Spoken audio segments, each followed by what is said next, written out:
The call came at 4:47 in the morning, and Claire Navarro almost didn't answer it.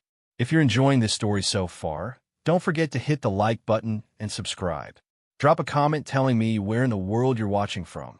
I love hearing from you. She had been awake already, the way she was always awake before sunrise now, lying on the thin mattress she had dragged into the corner of her sister's living room, listening to the radiator knock and hiss against the January cold outside. The apartment smelled of old carpet and someone else's cooking, and the sound of her sister Rose's baby crying through the wall had long since stopped surprising her. She was used to it. She was used to a lot of things she had never imagined getting used to. Her phone lit up on the floor beside her. Unknown number. Area code she didn't recognize. She almost let it ring. Almost. But she had a 9-year-old daughter sleeping 6 feet away on a fold-out cot, her small body curled beneath 2 blankets and a winter coat, because the heat in Rose's apartment never quite reached this corner.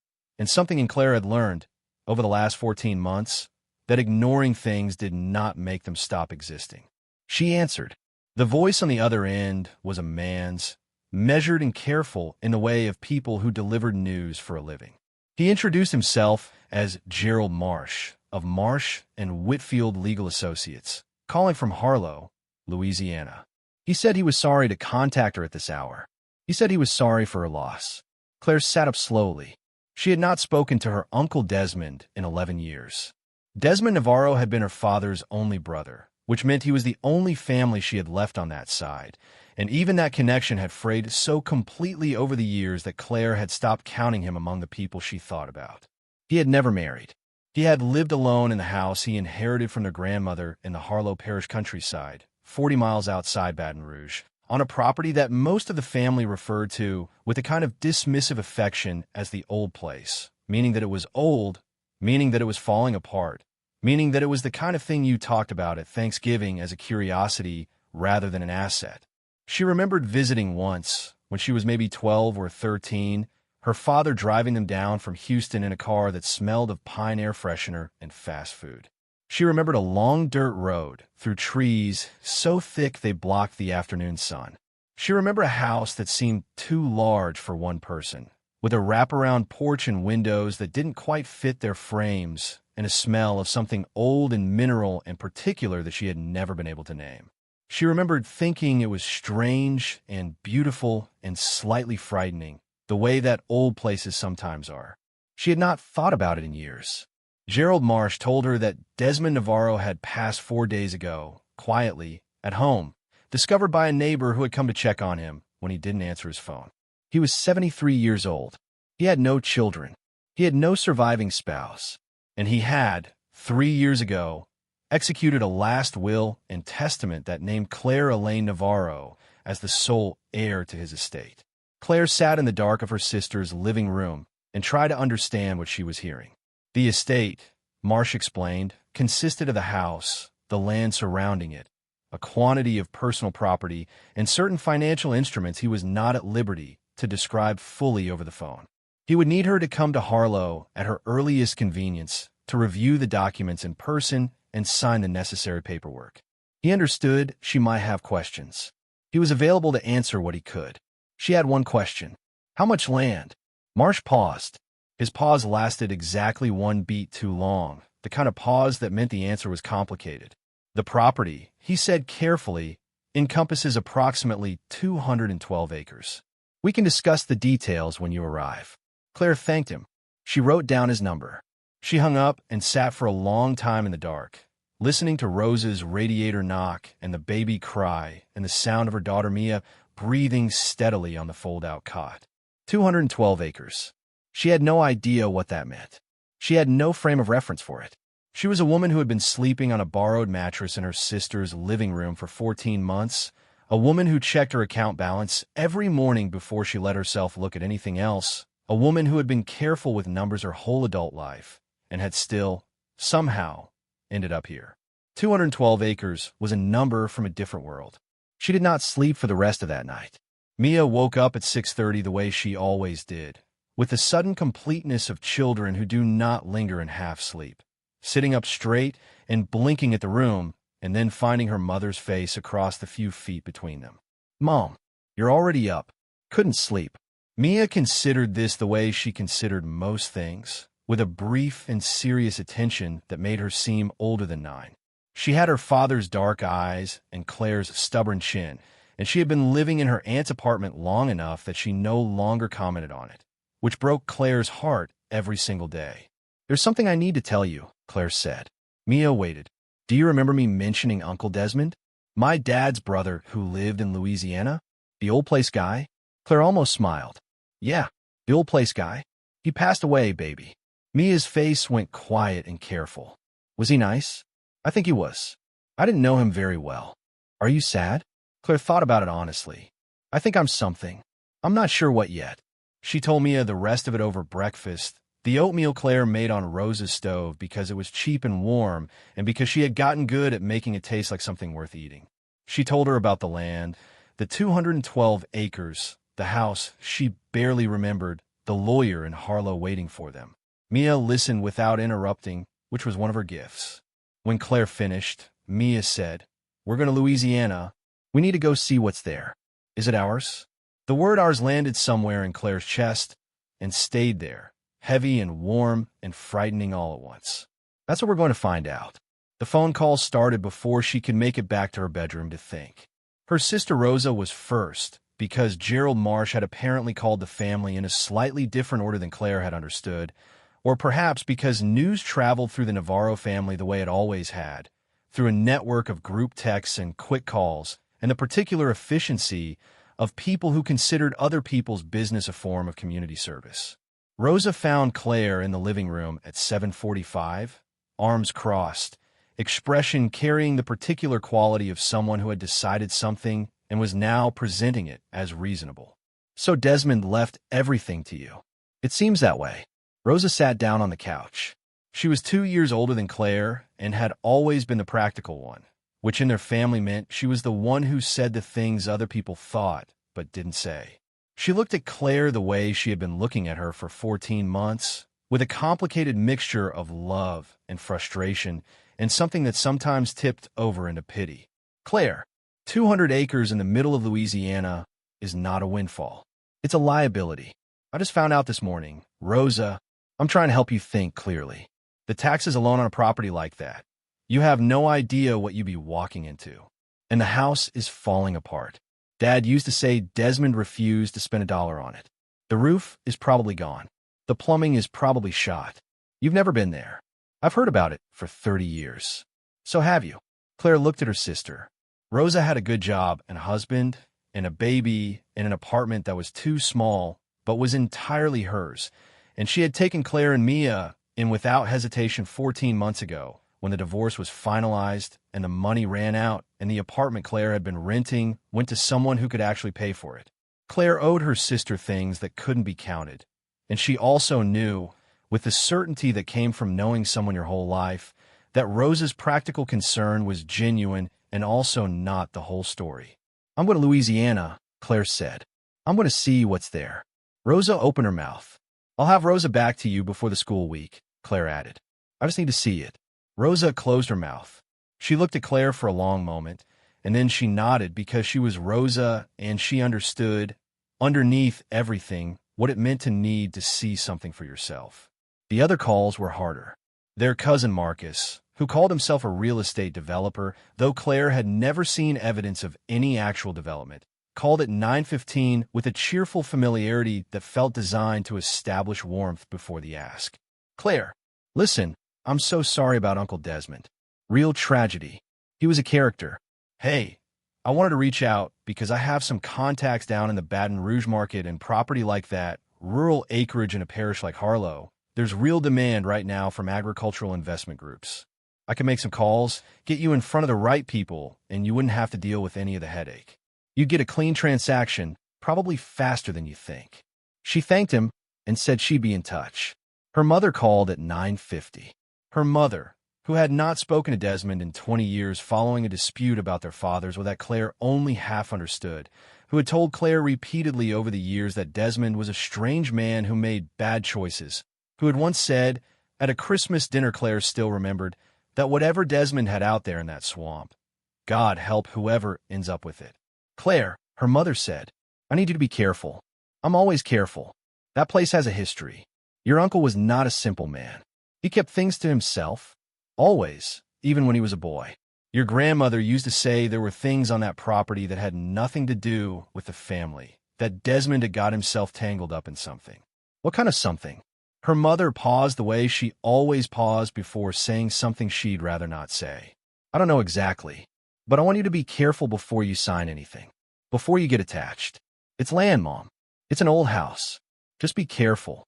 She drove to Louisiana in the used Hyundai she had bought 18 months ago when the marriage was still technically intact and the down payment had felt manageable and the monthly note had felt like something she could handle.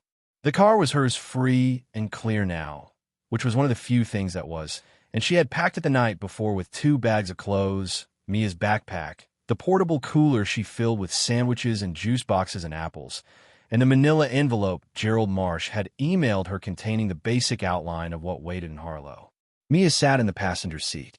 She was too small for the front seat by most reasonable standards, but had lobbied for it with the kind of focused persistence that Claire had never found a way to resist. She wore her school backpack on her lap because she refused to put it in the back, and she was reading a book about the history of Louisiana that she had borrowed from the school library on their last day before the trip. Did you know Louisiana has more plant species than almost any other state? I didn't. Because of the wetlands. It says here the biodiversity is almost tropical. Mia looked up from the book. What's biodiversity? It means many different kinds of living things all in the same place. Mia thought about this. Like our family? Claire laughed, which felt good. Like a muscle she hadn't used in a while. Yeah, kind of like that. They drove through the morning and into the afternoon, the landscape changing around them as they moved south, the horizon flattening and the trees shifting from pine and oak to the particular green of Louisiana, dense and low and ancient-looking. The skies seeming bigger here, wider and more unimpeded.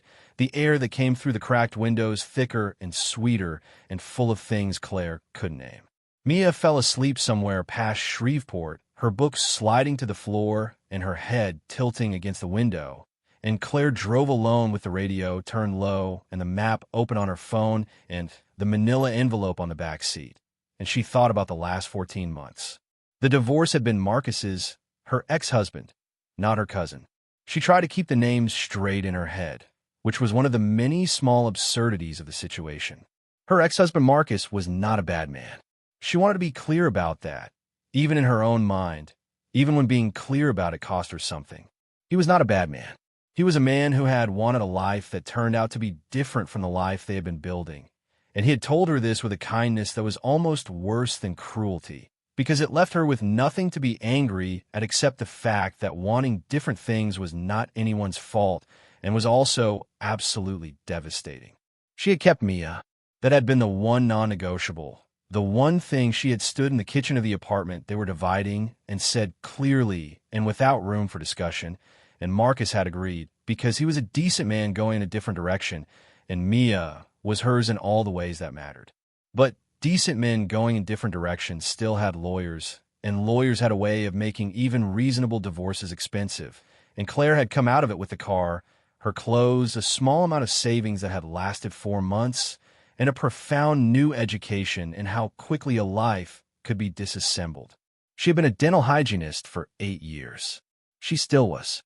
She had her license and her skills and a job at a practice in Houston that had held her position while she got herself sorted, which was the kind of grace that made her cry in the parking lot on her first day back.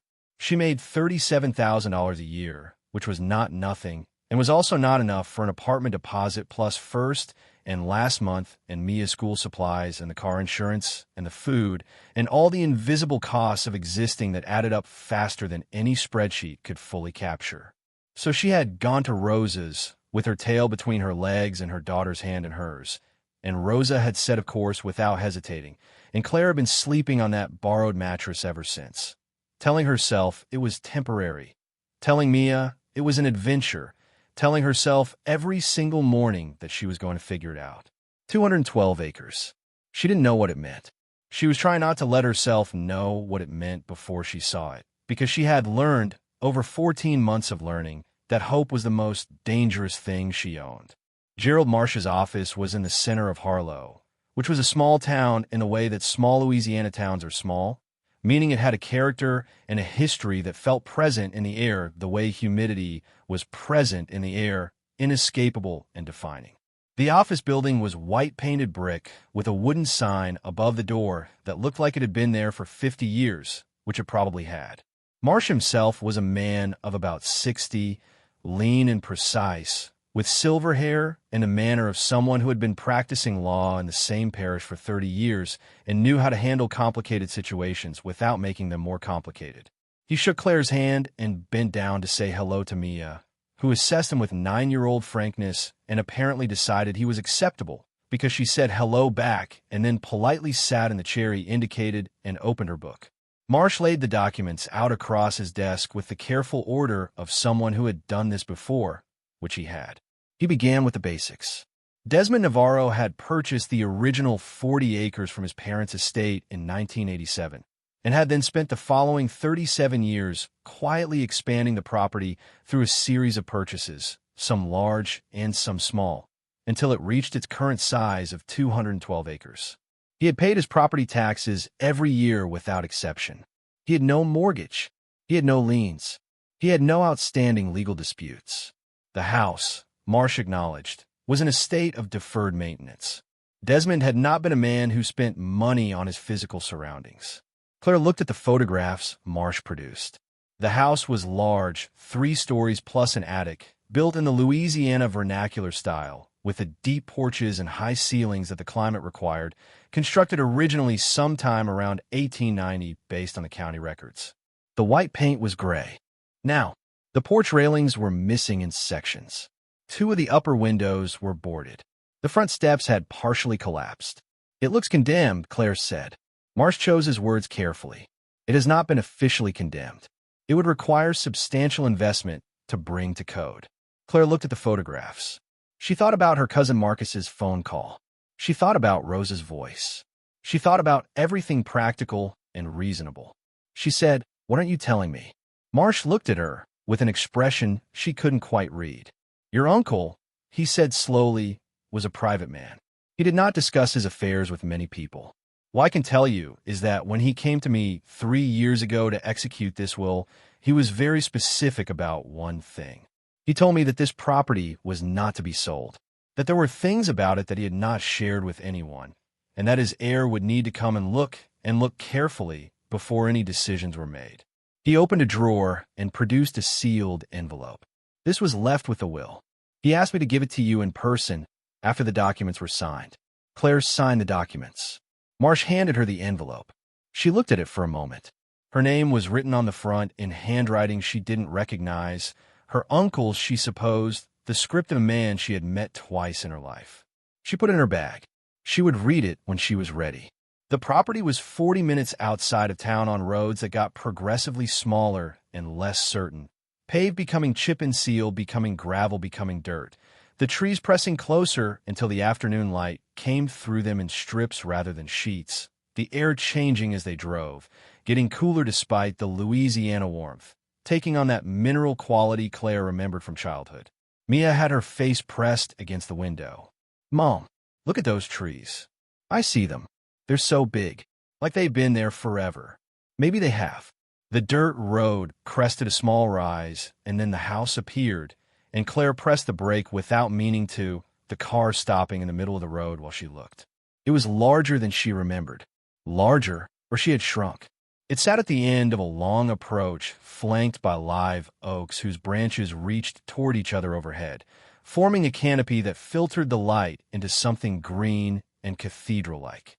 The house itself was everything the photographs had shown: the sagging porch and the missing railings and the gray-white paint and the shuttered windows. But photographs had not captured the scale of it, or the way it sat in its clearing with a kind of settled authority, as if it had decided long ago that it would be here, and that was final. Behind the house, barely visible through the trees, something large caught the declining light. A barn, red once, now the color of old blood. And beyond the barn, and beyond the tree line, the land itself stretched out in all directions. 212 acres of Louisiana countryside, field and forest and wetland, and whatever else Desmond Navarro had accumulated over 37 years of quiet acquisition. "Mom," Mia said, "it's like a mansion." "It's not a mansion. It has like 100 windows." "It has a lot of windows." Mia looked at her mother. "Are we going to fix it?" Claire put the car back in drive. "I don't know yet," she said. "Let's go see what we have." The front door was unlocked, which Marsh had warned her about. Desmond, apparently, had not been in the habit of locking things. The door opened with a resistance that suggested the frame had settled out of true over decades. And then they were inside, and the smell hit Claire first, the smell she remembered, old wood and something mineral, and the particular quality of air that had been enclosed for a long time, not stale exactly, more like concentrated, like a letter that had been sealed too long. The entry hall was larger than Rose's entire living room. The floors were heart pine, wide boards gone dark with age and thick with dust that recorded their footsteps. A staircase rose at the far end, broad and solid-looking despite everything. Light came through the windows in the places that weren't boarded, falling in dusty slants that made the room look like a painting of itself. Mia stood in the center of the entry hall and turned slowly, taking it all in. "Someone loved this place," she said. "What makes you say that?" Mia pointed. "The floors. Look how wide the boards are. And the ceiling. You don't make ceilings that tall because you have to. You make them because you want the light to come in right." Claire looked up. The ceiling was easily 12 feet, with plaster medallions at the light fixtures, the plaster cracked now, but the detail still visible, the kind of workmanship that no one did anymore because no one had the time. "You're right," she said. "So someone loved it, and then they stopped taking care of it. Maybe they ran out of time." Mia thought about this. Or money. They moved through the downstairs rooms together, Claire noting the damage with the systematic attention she had developed over 14 months of making do with not enough, the inventory of what was broken and what was merely worn, what was salvageable and what was gone. The kitchen plumbing leaked at every joint. 3 of the downstairs windows were cracked through. A section of the dining room ceiling had come down, plaster and lath in a pile on the floor beneath a water stain that mapped the history of the leak above. The fireplace in the main room was intact, but the chimney would need inspection before anyone lit a fire. Through the kitchen window, she could see the yard, and beyond the yard the barn, and beyond the barn the tree line and the land. Mia found the study on the first floor, off the main hallway, a room lined on 3 walls with shelves that still held books, hundreds of them, their spines faded and their covers dusty, but their presence on the shelves deliberate, arranged, the library of a man who read seriously.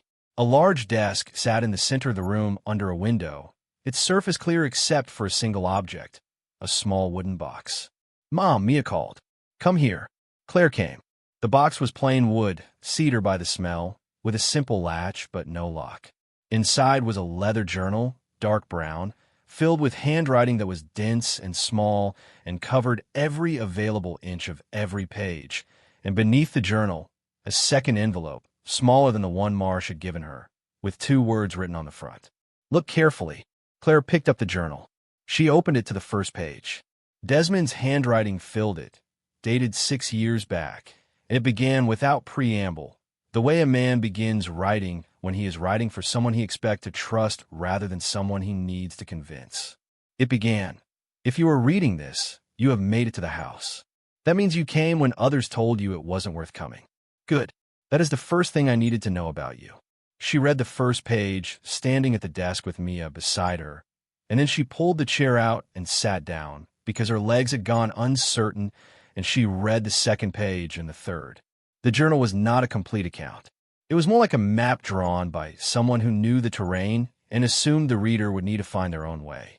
Desmond wrote in fragments and observations, returning to certain subjects repeatedly, circling them, the way you circle something you're not sure you're allowed to approach directly. He wrote about the land. He had bought it piece by piece. He explained, not because he was not wealthy, but because he was patient and because he understood something about this particular property that he had never been able to fully articulate to anyone else, which was that it had a coherence, that the pieces of it belonged together in some way that the county surveyor's maps did not capture and the real estate listings did not suggest. He wrote about the house. He knew it was falling apart. He had made a choice 30 years ago that felt like the wrong choice for most of those 30 years, which was to put his resources into the land rather than the structure, to keep buying the adjacent parcels when they became available rather than repairing the roof or updating the plumbing, because he had believed that the land was the thing that mattered and that the house could be fixed later. He wrote, "I know it looks like I let it go to ruin. That is not entirely wrong, but some things are preserved by their appearance of ruin, and I understood, by about the third year of living here, that this property was one of them. I will explain what I mean, but not yet. There were pages about the history of the property. The house had been built in 1891 by a man named Navarro-Beaumont, a sugarcane planter who had made a fortune before the Civil War and spent the decades following it trying to hold what he had. The Beaumont family had owned the property for 3 generations before it passed to a series of other owners through the early 20th century, changing hands 6 times before Desmond's parents had purchased the original 40 acres in 1962. There were pages about the parish. Harlow had been, in an earlier era, a significant agricultural district, and Desmond had spent years researching its history with the focused attention of someone who believed that history was not abstract, but material, that it was present in the soil and the structures and the layers of what had been deposited and left and forgotten. And then there was a page near the middle of the journal that Claire read 3 times before she let herself understand what she was reading. Desmond wrote, "In 1923, Augustine Beaumont's youngest son, Henri, closed off the lower levels of the house. There are subterranean elements to this structure that do not appear on any of the floor plans I have found in the parish records. Henri sealed 2 access points and did not explain why in any document I have located, though I have found references in letters he wrote to a business associate in New Orleans to what he called the old arrangement, which he described as a liability he was securing rather than eliminating, because he could not, in conscience, do what his brother had suggested. I did not understand this until I had been living here for 11 years. Then I found the 3rd access point." Claire put the journal down. She looked at Mia, who was reading over her shoulder with the focused attention of a child who had learned that paying attention was a form of participation. Mia said, "There's something under the house." Claire said, "That's what it sounds like." Mia said, "We should find it." Claire said, "We will, but we need to read more first." She was reaching for the journal again when her phone rang. It was Cousin Marcus. She declined to call. It rang again. This time it was a number she didn't recognize, but the area code was Harlow, and she answered because she had learned to answer calls from area codes she didn't know. The voice was a woman's, efficient and clipped. "Ms. Navarro, my name is Sandra Voss. I'm a property acquisitions manager with Caldwell Heritage Development. I understand you've just inherited the Navarro property in Harlow Parish.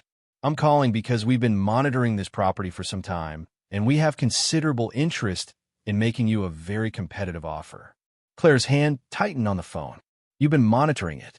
We maintain awareness of significant rural parcels in this region. Your uncle, I should tell you, was approached several times over the years. Did he sell?" A slight pause. "He declined our offers. Why are you calling me the day after I inherited it? We like to move quickly, Ms. Navarro. The market for rural parcels in this parish is very active. I'd like to meet with you. I'm not ready to meet with anyone. I understand, but I'd encourage you to consider this carefully before making any commitments. A property in this condition, the liability of maintaining it, the cost of bringing it to code, these are significant factors. We can make that liability disappear." Claire said, "I'll be in touch," and hung up. She sat for a moment in Desmond's study, in the chair that still held the shape of the man who had sat in it for 30 years, and she looked at the shelves of books and the dusty desk and the wooden box and the journal in her hands, and she thought about Sandra Voss saying significant rural parcels and declining our offers, and she thought about what it meant that Desmond had declined year after year and still left the land to her instead of selling. The envelope from Marcia's office was still in her bag. She took it out now and opened it.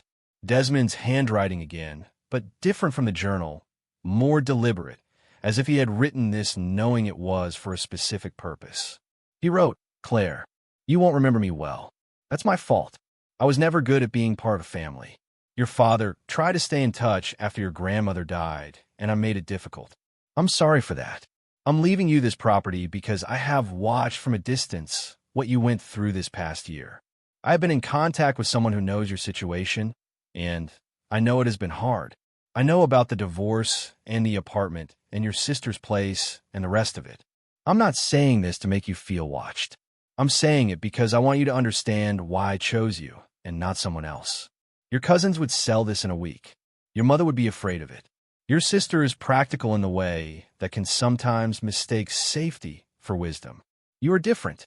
You are the kind of person who, when things fall apart, does not look for the fastest exit. You look for the sturdiest thing still standing, and you build from there. That is what this property needs. That is what it has always needed. There are things here that I could not address in my lifetime. Things I found, and things I began to understand, that require someone with patience and intelligence and the willingness to do the work before drawing the conclusions. Do not sell it. Not yet. Go to the house. Stay. Look carefully. Everything else will follow. He had signed it simply, Desmond. Below his name, a single line in smaller script. The study desk has a false bottom in the bottom left drawer. What's inside is the beginning. Claire folded the letter. She looked at her daughter. Mia, she said, I need you to stay in this room for a minute. Don't go anywhere. Mia looked at her with 9-year-old seriousness.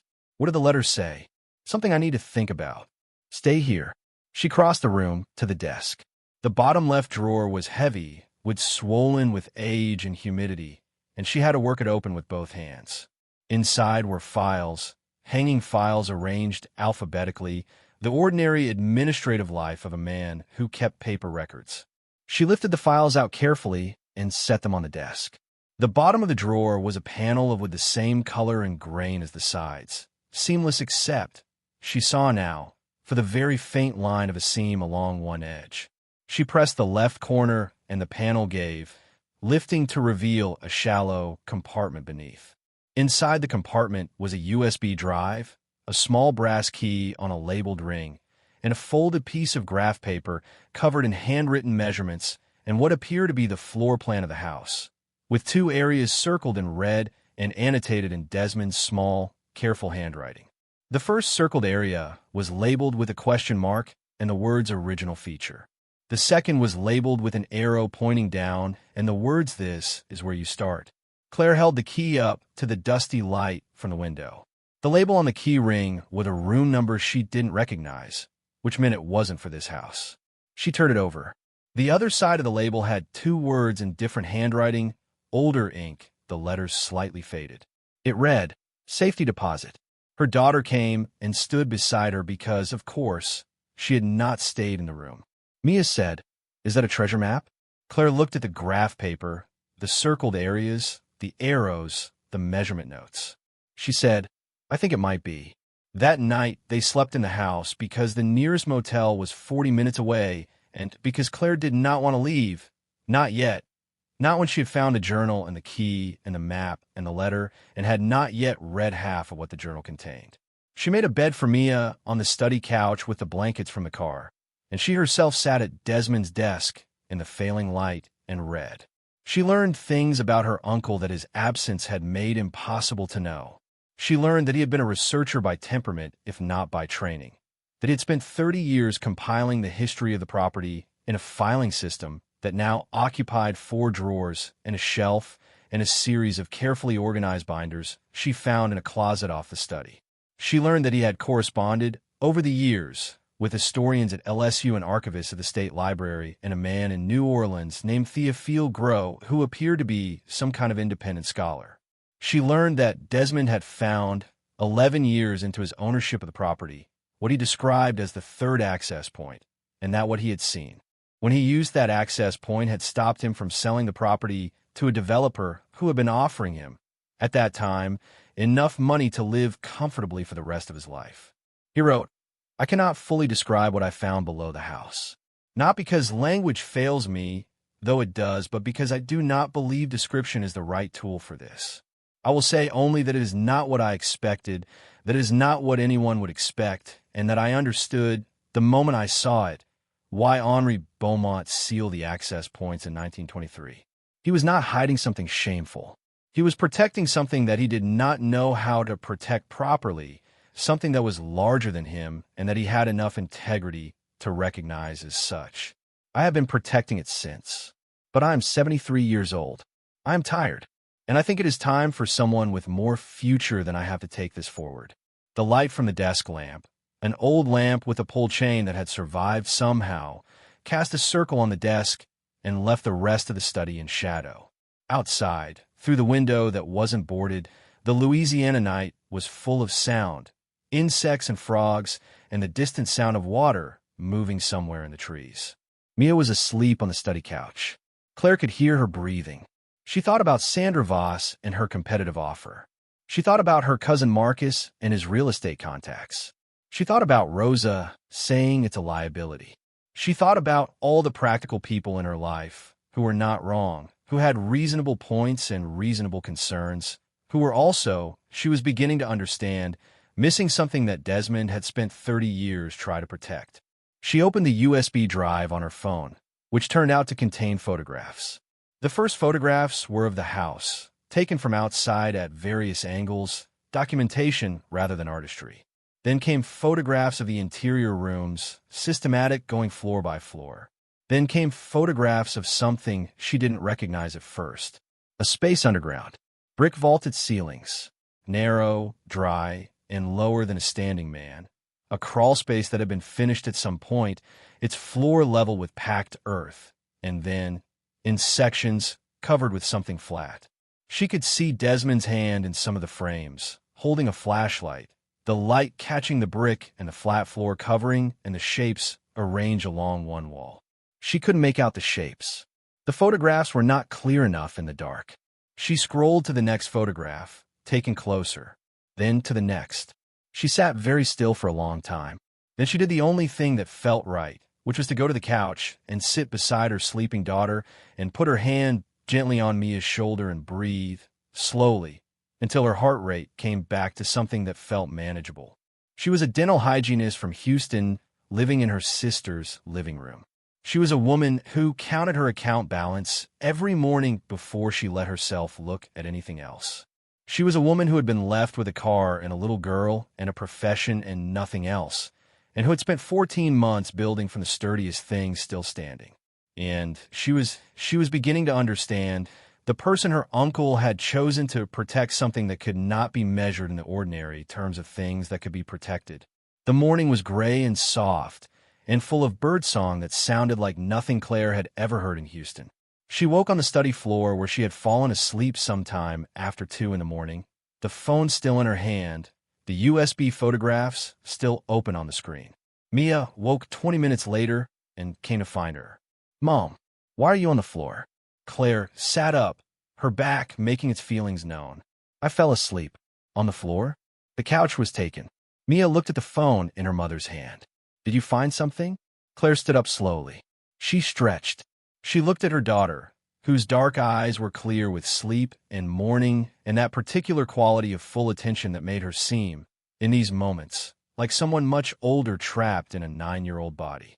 "There is something under this house," she said, "and I think it's been there for a very long time." Mia said, "How long?" Claire said, "Long enough that your uncle spent 30 years protecting it without telling anyone what it was." Mia was quiet for a moment. Then she said, "We need to find it." "I know. Where do we start?" Claire looked at the graph paper floor plan on the desk. She looked at the brass key. She looked at the journal still open to the page she'd been reading when sleep finally took her. "Today," she said. "We start today. If you're hooked on this story, make sure to subscribe and turn on notifications so you never miss an upload. Your support means everything and helps me bring you more emotional stories like this one." The plan of the house that Desmond had drawn on the graph paper was detailed in the way of someone who had measured carefully and then measured again, each room labeled, each dimension noted in the small handwriting that Claire was coming to recognize as her uncle's natural register. The 2 circled areas were on opposite ends of the house. The first was in the original kitchen, which in the 1891 layout had occupied the back left corner of the ground floor and had since been converted and reconverted until it bore little resemblance to its original configuration. The second was in what appeared to be a utility room off the main parlor, a narrow space she hadn't paid much attention to when they walked through the night before. She started in the old kitchen because it was closer and because the annotation Desmond had made there was the more recent of. The two dated 4 years ago in the margin. The room was small and low-ceilinged and smelled of old grease and water damage. A room that had been worked hard for 130 years and showed every year of it. The floor was linoleum laid over original wood, the linoleum cracked and curling at the edges, and in the far corner where Desmond's circle sat on the graph paper, a refrigerator stood unplugged and empty, pushed slightly away from the wall as if someone had moved it recently and not pushed it all the way back. Claire moved it the rest of the way. Behind it, set into the plaster wall at floor level, was a wooden panel about 2 feet square. Old wood, painted over multiple times, the paint cracked in the particular pattern of something that had been sealed a long time.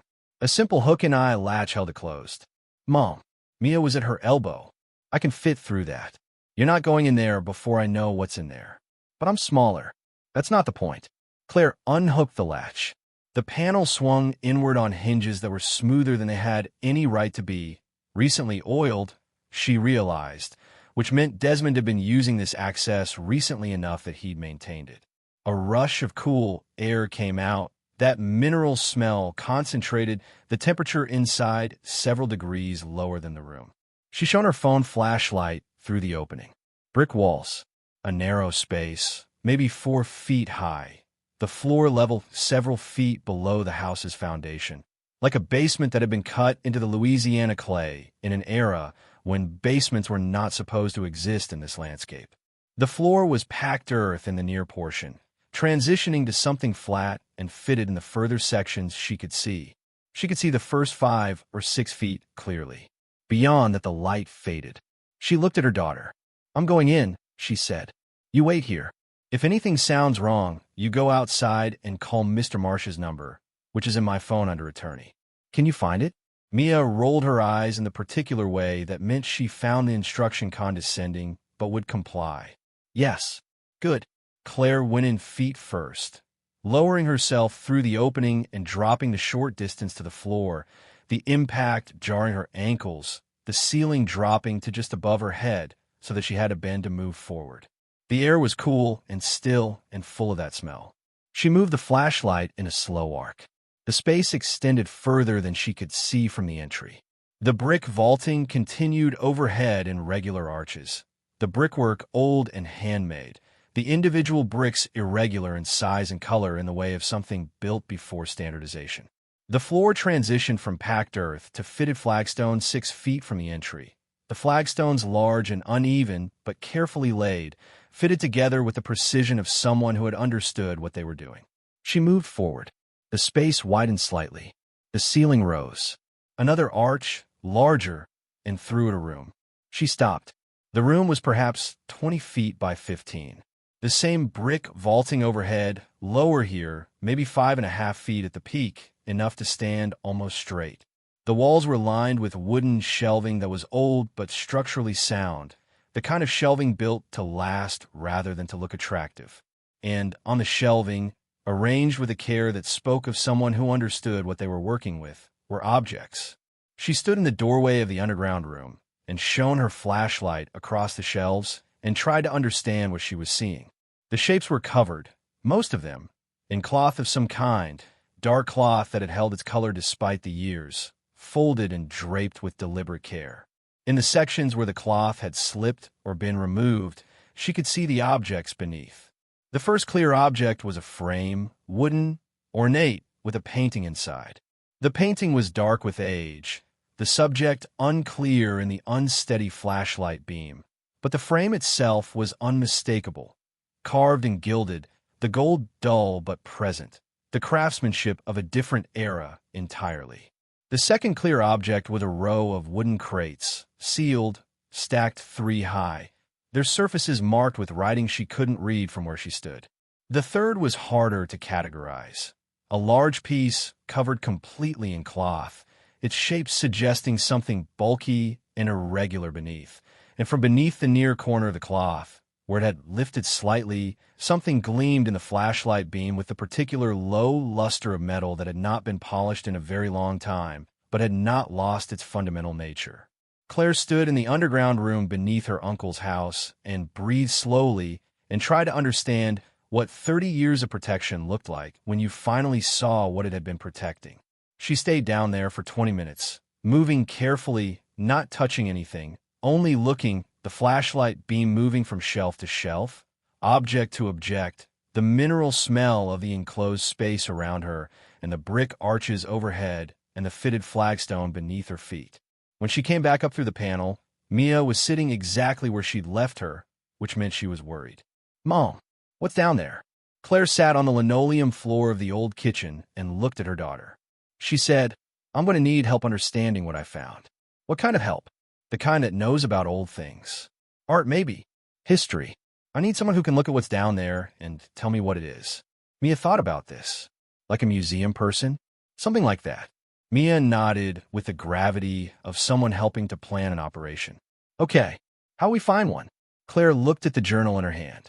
She looked at the mention of Théophile Gros in New Orleans, the independent scholar her uncle had corresponded with for years. "We start with the people Uncle Desmond trusted," she said. She did not know then what those shelves contained. Not exactly. Not in any terms that her accountant's mind or her practical experience or her 14 months of survival mathematics had prepared her for.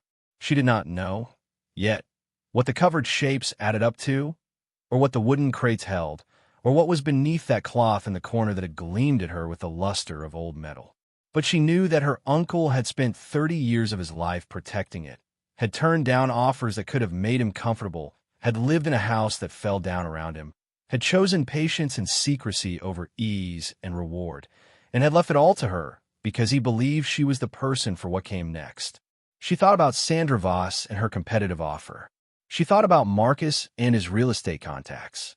She thought about all the people who had been watching this property, monitoring this property, making offers on this property, and she thought about Desmond declining every single one of them. Year after year, the red stamp of his refusal on 47 letters, a habit of protection that had outlasted his ability to explain it. She thought about what it meant to be chosen for something without being told what it was, to be trusted with the weight of it before you understood its shape. She looked at the panels set into the kitchen wall. Cool air still came from it, the breath of that underground room, carrying its mineral smell and its quiet and its decades of careful preservation. She thought, "I need to understand what this is before anyone else finds out it exists." She thought, "I have a daughter and no money and a borrowed mattress and 14 months of practice getting strong." She thought, Desmond believed I could do this.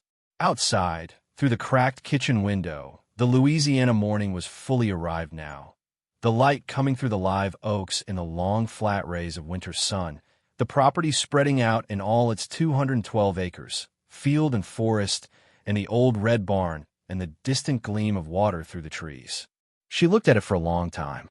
Then she said, quietly, to no one in particular, "Okay, Uncle Desmond, I'm here. Tell me where to start." Mia came and stood beside her. The two of them looked out the window at the land together, mother and daughter, the woman who had been sleeping on a borrowed mattress, and the 9-year-old who had been sleeping in her school coat, standing in the kitchen of a falling-down house above an underground room full of things that might or might not change everything. Mia said, "We're going to fix this, right?" Claire put her arm around her daughter's shoulders. "One piece at a time," she said. The name Théophile Gros appeared 7 times in Desmond's journal, which was more than any other name except Augustin Beaumont, the man who had built the house in 1891. That told Claire something about how seriously her uncle had taken this particular contact. And so, the morning after she found the underground room, while Mia ate peanut butter crackers and read about Louisiana wetland ecosystems on the study couch, Claire sat at Desmond's desk and went through the filing cabinet drawers until she found what she was looking for. The correspondence file was labeled simply TG, and it occupied the back third of the third drawer, thick enough that Claire had to use both hands to lift it out. The letters inside were arranged chronologically, oldest at the back, most recent at the front, and they spanned 18 years, which meant that whatever relationship her uncle and Théophile Gros had built, it had lasted long enough to be considered permanent. The most recent letter was dated 14 months ago, which was close enough to Desmond's death to feel significant. It was written on heavy cream paper in a handwriting that was small and precise and European in its character. The letters formed with the deliberate care of someone who had learned penmanship in a different era. Desmond, it began, without further salutation. I have reviewed the additional photographs you sent. My assessment remains consistent with what I told you in March, though I want to be more specific now that I have had time to consult with my colleague at the Musée d'Arts Décoratifs. The piece in photograph 7 is, I am more confident than before, attributable to the Belcastel workshop, which would place it firmly in the 1780s and assign it a provenance that I cannot yet fully trace, but which the construction details support. If I am right, this is not a minor finding. I do not use that phrase carelessly. Claire read the paragraph 3 times. Then she read it a 4th time. She put the letter down and picked up the next one, working backwards through the file, reading selected paragraphs at random, trying to build a picture. The letters were technical in a way she couldn't always follow, full of references and names she didn't know, but the cumulative impression was consistent. Théophile Gros had been, over 18 years, looking at photographs of the objects in Desmond's underground room and reaching conclusions that grew progressively more significant with each letter. Conclusions that Desmond had received with what read in his own letters as a controlled and deliberate restraint, as if he had already known and was simply waiting for confirmation. The oldest letter in the file, dated 18 years ago, was different in tone from the rest. It was warmer, more exploratory, written by a man who was still in the process of understanding what he was looking at. Desmond, this one, began, I must confess that when you first wrote to me, I was skeptical. The provenance questions alone should have been disqualifying, and yet I find myself returning to your photographs. The piece you have photographed against the east wall, the one you describe as covered in cloth since you found it, is, if I am not mistaken, in the family of works associated with the Bordeaux export trade of the 1790s, which would mean it traveled under circumstances that historians have never fully documented. This is either an extraordinary coincidence or an extraordinary discovery. I am inclined, based on 30 years of experience, toward the latter. Tell me more about how the access point was sealed. Tell me everything about the date and the condition. Claire sat very still. She looked at the letter in her hand. She looked at the filing cabinet, which contained 17 more years of correspondence between her uncle and this man. She looked at the USB drive photographs, still open on her phone. She said, to the empty room, Uncle Desmond, what did you find? She called Théophile Gros that afternoon. She had found his phone number in the file, a New Orleans number, and she had rehearsed what she would say. But when the call connected and a man answered with a voice that was dry and careful and accented in a way she couldn't place precisely, she found that she had forgotten her rehearsal entirely. My name is Claire Navarro, she said. Desmond Navarro was my uncle. He passed away recently and left me the property. A pause. Then, I know. I expected you would call eventually. I am sorry about Desmond. He was a careful man. I respected that.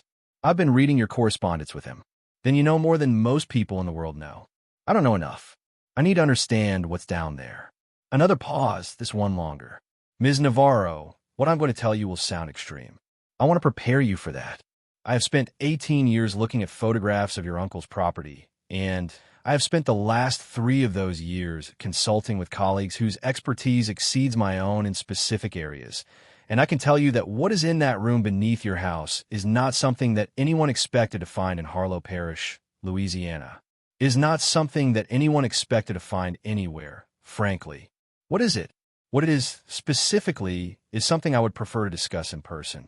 I am 71 years old, and I have been waiting 18 years to see it with my own eyes. I can be in Harlow by Friday. Claire looked at the graph paper map on the desk. She looked at the journal. She looked at the key. Friday, she said. I'll be here. The days before Friday were the most instructive of Claire's life. She explored the property with Mia in the long Louisiana winter light, the two of them moving through the acres systematically, starting closest to the house and working outward, the way Claire was learning to approach everything about this place, close to far, known to unknown, visible to hidden. The land itself was extraordinary, which she had not expected. She had expected acreage. She had expected Louisiana countryside, which she knew abstractly as flat and green and hot, though in January it was merely green and cool and full of a quality of light she couldn't describe. What she had not expected was the variety of it, the way the property changed as you moved across it, the tree lines and the open fields and the low wet areas where the ground gave slightly underfoot and the birds were different, and the air smelled of the particular green water smell of Louisiana wetland. Mia moved through it like she was reading it, stopping every few feet to examine something, picking up leaves and bark fragments and small stones with the focused attention of a child who had decided that paying attention was a skill worth developing. "Mom, this is not just regular land." "What do you mean?" Mia held up a leaf. "This is not a regular tree. Look at the shape." Claire looked. She was not a botanist. She could not have identified the tree from the leaf alone. "There's a section over there," Mia said, pointing toward the wet area near the east boundary line, where the ground is completely different. The trees are older. The ground doesn't drain the same way. It's like a different environment inside the same property. You've been reading a lot about Louisiana ecosystems. Someone has to know things. Mia looked at her mother with the affectionate patience she sometimes deployed when she felt Claire was being insufficiently serious. "I think this land is not regular. I think Uncle Desmond knew that." "What makes you think so?" "Because he spent 30 years buying all of it. Every piece that came available. He didn't buy random land. He was buying specific land." Claire looked at her daughter. She thought about that for the rest of the afternoon. The barn held a workshop that Desmond had clearly used seriously, tools organized with the care of someone who considered them an extension of thought rather than mere implements.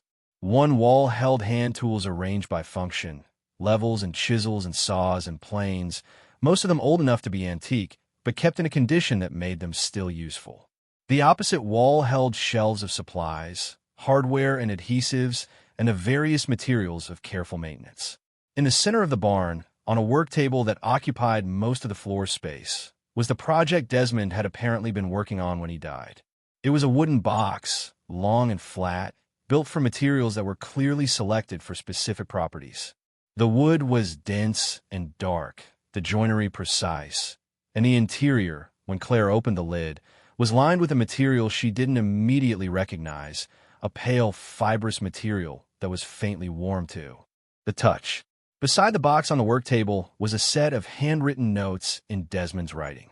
The notes were technical, describing the construction of archival storage containers, methods for controlling humidity and temperature in enclosed spaces, materials appropriate for long-term preservation of organic and inorganic objects. At the bottom of the page, a single underline notation. These conditions are necessary. Current state adequate for now. Control conditions required for long-term preservation. He had been building storage for whatever was in the underground room. He had been doing this alone, at 73, in a barn in Louisiana, because he could not tell anyone what he needed the storage for. Claire stood at the work table and looked at the unfinished box and felt the weight of what her uncle had been carrying, the particularity of his solitude, the 30 years of a man knowing something extraordinary and having no one to share it with, because sharing it meant explaining how it came to exist, and explaining that meant trusting people with information that had consequences he couldn't predict. He had trusted her. She was going to have to be worth that. The second access point on Desmond's map was in the utility room off the main parlor, which turned out, when Claire examined it closely for the first time, to be not a utility room at all, but something older and more specific. The dimensions were wrong for storage or utility, too long and too narrow, and the walls were the original plaster overlaid rather than the painted drywall that the rest of the ground floor had been covered with at some point. One wall held a built-in shelf unit that was clearly original to the house, the wood matching the heart pine of the floors, and when Claire pressed her weight against the shelf unit, it moved. Not dramatically, not like a movie, just a quarter-inch of give, the way a door gives when it's not fully latched, the suggestion of movement rather than actual movement. She looked at the shelf unit. She looked at the gap between the shelf unit and the wall. She looked at the floor in front of the shelf unit, where the dust showed a faint arc, the ghost of movement across accumulated years, the evidence that this had been opened before, many times before, and had been opening and closing since before the dust was as thick as it was now. She pressed her shoulder against the edge of the unit and pushed and the shelf unit swung inward on a pivot that had been concealed in the construction. Behind it was a staircase. Not a rough underground passage, not a crawl space, but a staircase, 12 steps of fitted limestone descending to the same level as the underground room she had found through the kitchen panel. The steps worn in the center with a particular concavity of use, the use of many feet over many years, the evidence of a passage that had been regular and purposeful rather than occasional and secret. At the bottom of the stairs, another door. Wooden, thick, banded with iron that had gone dark with age. The kind of door that was built to mean something. Claire stood at the top of the stairs and shone her phone flashlight down. "Mom." Mia was at her elbow again. Claire had stopped being surprised by this. "This is the real entrance, isn't it?" Mia said. "The other one was the back door. This is the front. That's what it looks like." They went down together. The staircase opened directly into the main underground room, but from a different angle than the kitchen access, and the difference in angle changed everything. From the kitchen panel, she had been looking in from the narrow end. From the staircase, she was entering from the long side, and the full dimension of the space was immediately apparent. It was larger than she had understood. The room ran at least 30 feet from wall to wall, the brick-vaulted ceiling rising to nearly 6 feet at the central arch, and it extended further than the kitchen access had suggested, a secondary space visible through a narrow doorway in the far wall. The shelving that lined the walls was full, every shelf, with objects arranged in the careful order of someone who knew what they had and had decided to be systematic about it. Claire moved the flashlight slowly. The paintings were the most immediately legible of the objects, because paintings were recognizable as a category even in poor light, even when covered with protective cloth, even when they had been in the dark for a very long time. There were 14 of them that she could count, in frames that ranged from simple wood to the ornate gilded example she had noticed on her first visit. The frames alone, she could see now, were objects of significance, not mass-produced, not decorative in a casual sense, but crafted with a seriousness that suggested they had been made for things worth protecting. The crates were stacked along the opposite wall, 20 of them at least, sealed with iron fittings that had gone dark but hadn't failed. The crates were of varying sizes, the smallest perhaps 12 inches square, and the largest what would have required 2 strong men to move, all of them constructed from the same dense dark wood as the archival box Desmond had been building in the barn. The cupboard shapes were the ones that made her stop. There were 11 of them, arranged along the base of the far wall, each one covered in dark cloth that was still intact, the cloth folded and tucked with the deliberate care of someone who understood that cloth was the simplest form of protection and had done it correctly rather than casually.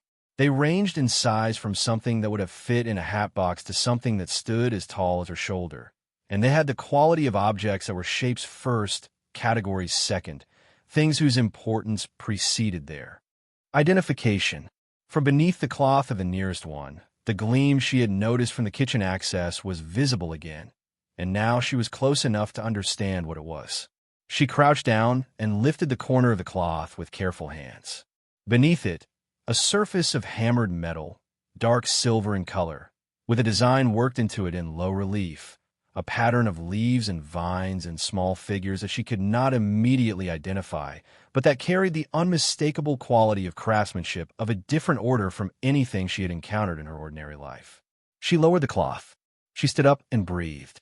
She looked at the room, the whole room, the full scope of what her uncle had spent 30 years protecting. She said, very quietly, "Theophile Gros needs to see this." He arrived on Friday at noon in a car that was 20 years old and meticulously maintained, a man who was 71 years old and moved with the careful deliberation of someone who had long since stopped being in a hurry and had discovered that this was not a disadvantage but an improvement. He was tall, slightly stooped, with white hair that was thick and unstyled and glasses that had been repaired at the bridge with a strip of adhesive tape, and he carried a leather satchel that Claire would later learn contained a set of loupes, a portable ultraviolet lamp, a reference notebook he had been keeping for 50 years, and a set of cotton handling gloves that he had bought in Paris in 1987 and replaced regularly ever since. He shook her hand at the door with both of his. "Ms. Navarro, I'm very glad to finally be here. Come in," she said. "I'll show you the staircase access first." He smiled with the controlled pleasure of someone receiving confirmation of something long anticipated. Desmond mentioned the staircase. He said it was the more significant of the two entry points. Did he tell you what's down there? He told me enough, and the photographs told me more. But I want to see it before I say anything specific. Old habit. I prefer to confirm with my own eyes before I commit to words. They went down the limestone staircase. Claire first with the flashlight, Theophile behind her with his own flashlight, a small, powerful beam that he moved with the practiced economy of someone who had spent decades examining things in uncertain light. Mia came last because she had asked to come, and Claire had decided that if Theophile was the kind of man she believed he was, based on 18 years of letters to her uncle, he was not going to object to a 9-year-old. He did not object to Mia. He shook her hand as formally as he had shaken Claire's. He entered the room and stopped. He stood absolutely still for nearly a full minute. Then he said something in what Claire thought was French, very quietly, to no one in particular. She asked, "What did you say?" He turned to look at her. His expression was not the expression of a man discovering something. It was the expression of a man arriving at something he had been traveling toward for a very long time. He said, "I said that your uncle was right, and I said that I should have come sooner." He spent 4 hours in the room. He moved through it with the systematic thoroughness of someone conducting a formal examination, examining each object in sequence, making notes in his reference notebook in a handwriting so small that Claire could not read it even when she stood close, occasionally using the loupe to examine specific areas of surface or construction, occasionally using the ultraviolet lamp in a way whose significance she could not interpret from observation alone. He did not explain what he was doing as he did it. He answered questions when Claire asked them, briefly and precisely, and then returned to his examination. Mia sat on the bottom stair with her book and watched him work with the focused attention she brought to most things, occasionally asking questions of her own that Theophile answered with the same precision he applied to Claire's. "What are you looking for?" Mia asked at one point. "Evidence," he said. "Every object carries evidence of its origin and its construction, its materials, its surface, its condition. I am reading the evidence. Like a detective. Very much like a detective. Except that the crimes involved are very old. Who committed them?" He looked at her over his glasses. "History, mostly. History has a way of misplacing things." When he finished, he came and sat at the small table that Claire had brought down from the study for exactly this purpose. And he laid his notebook open in front of him and looked at Claire across it with the expression of a man who had organized what he needed to say and was preparing to say it without unnecessary drama. He began, "I'm going to give you my assessment. It is preliminary. I want to be clear about that. A full assessment would require laboratory analysis, additional consultations with specialists, and significantly more time than I have had this afternoon. What I am giving you today is my professional opinion based on 50 years of experience and the specific examination I have just completed. Do you understand the distinction?" "Yes." "Good." He looked at his notebook. "Let me begin with the paintings. There are 14. Of those 14, I can speak with high confidence about 7. 2 of the 7 are, in my assessment, works from the workshop tradition of the late 18th century French school, and the construction and pigment characteristics are consistent with production between 1770 and 1800. One of the 2 may be attributable to a specific master whose work I have studied for 30 years, and if that attribution holds under laboratory analysis, the value would be significant. By significant, I mean not less than $3 million for that single work." Claire heard the number. She did not react visibly, which required a specific effort. Theophile continued, "A third painting is, I believe, Flemish, earlier, possibly mid-17th century. The condition is remarkable for its age given the preservation in this space, and the provenance question is complex, but not, in my view, disqualifying.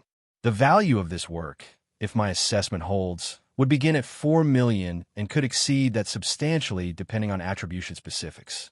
He turned a page in his notebook.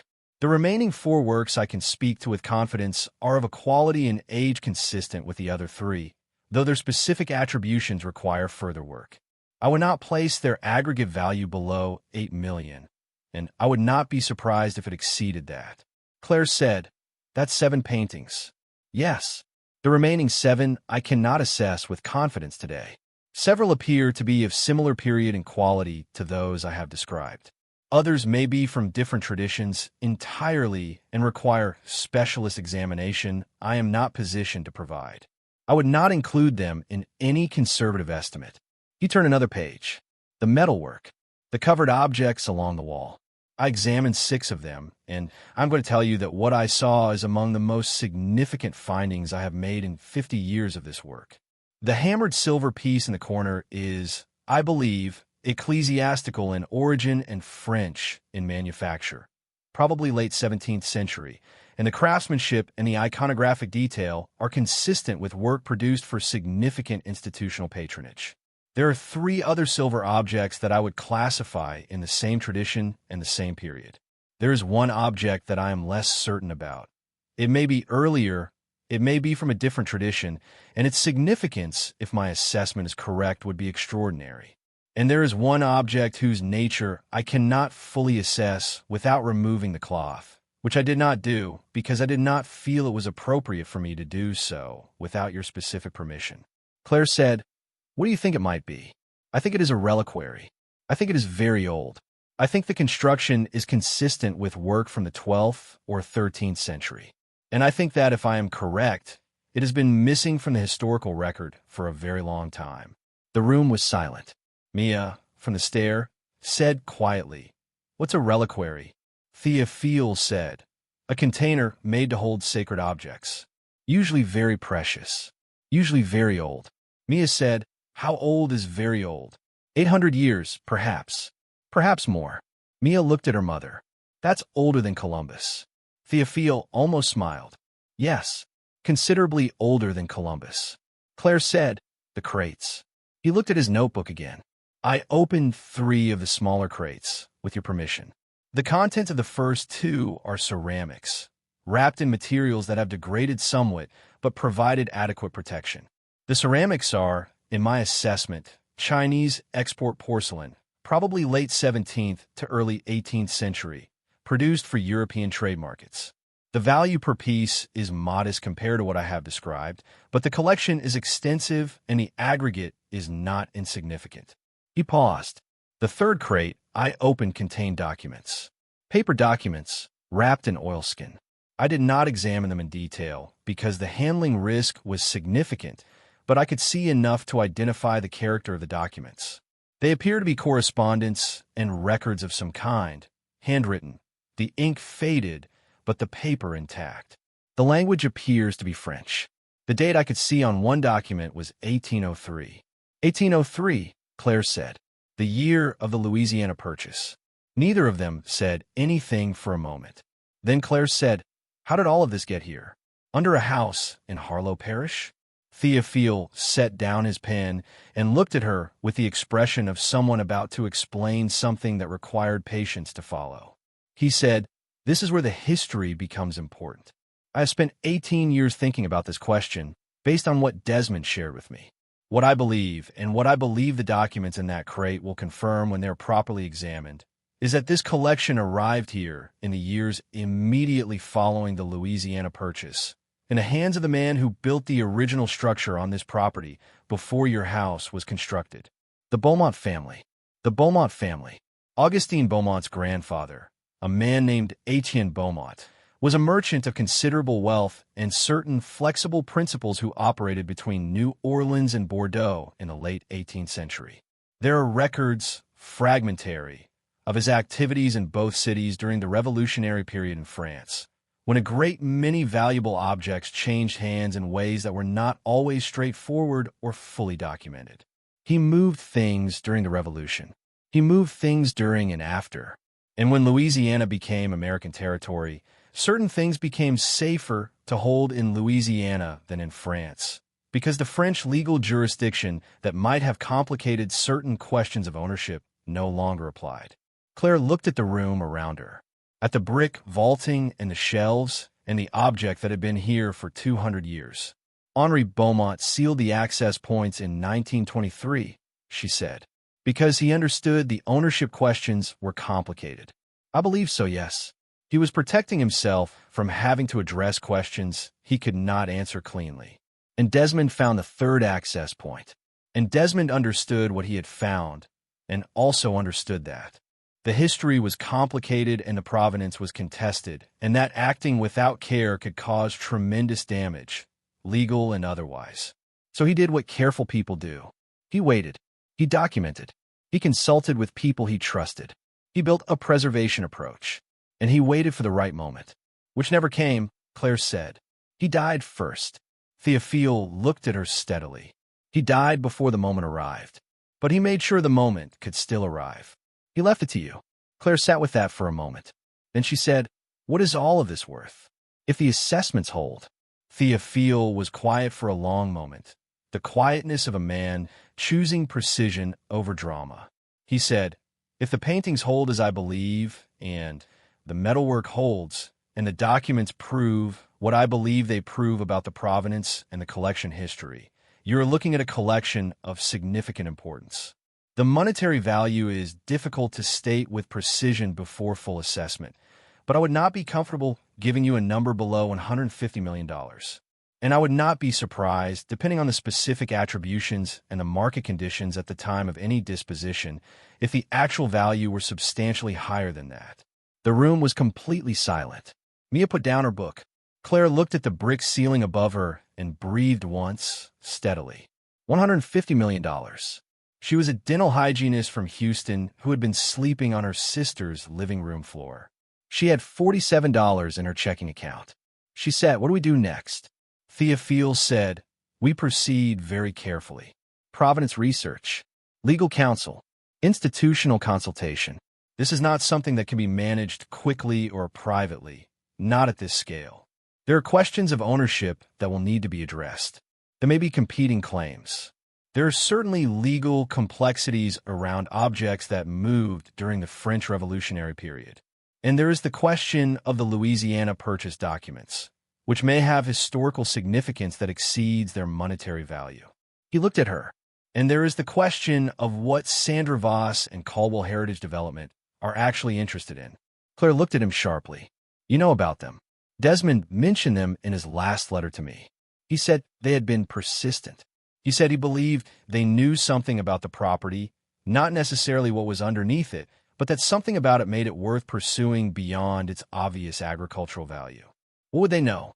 I don't know, but I would encourage you to find out before they make their next move." She went back upstairs and made coffee on the camping stove she had brought from the car because the house's kitchen was not yet functional in any meaningful sense, and they sat in the study, she and Théophile and Mia, around Desmond's desk, and they talked through what came next. Théophile gave her names. A specialist in French Revolutionary period art at the New Orleans Museum of Art, a woman he had known for 20 years and trusted. An attorney in Baton Rouge who specialized in cultural property law, the specific and complicated area of legal practice that addressed objects whose ownership history was tangled and whose current possession raised questions that ordinary property law was not designed to answer. A conservator in New York who had worked with institutions, including the Metropolitan Museum and the Louvre, and who could organize the kind of systematic assessment the collection required. He also gave her a warning. The moment this becomes known, he said, people will appear. Some of them will be legitimate. Institutions, scholars, government agencies, the French government may have interest in certain pieces. Some of them will not be legitimate. People who believe they have claims, people who believe they can acquire things more easily if the situation is confused or the owner is overwhelmed. Your uncle protected this for 30 years, partly by protecting the secret. Once the secret is out, the protection changes. Are you prepared for that? Claire looked at Mia. She thought about 14 months of sleeping on borrowed surfaces and counting account balances every morning and doing the math that never quite worked out. She said, "I've been unprepared for a lot of things. I'm still here." Théophile nodded slowly. "Yes, Desmond thought you would say something like that." The calls had begun before Théophile arrived, and they intensified after he left.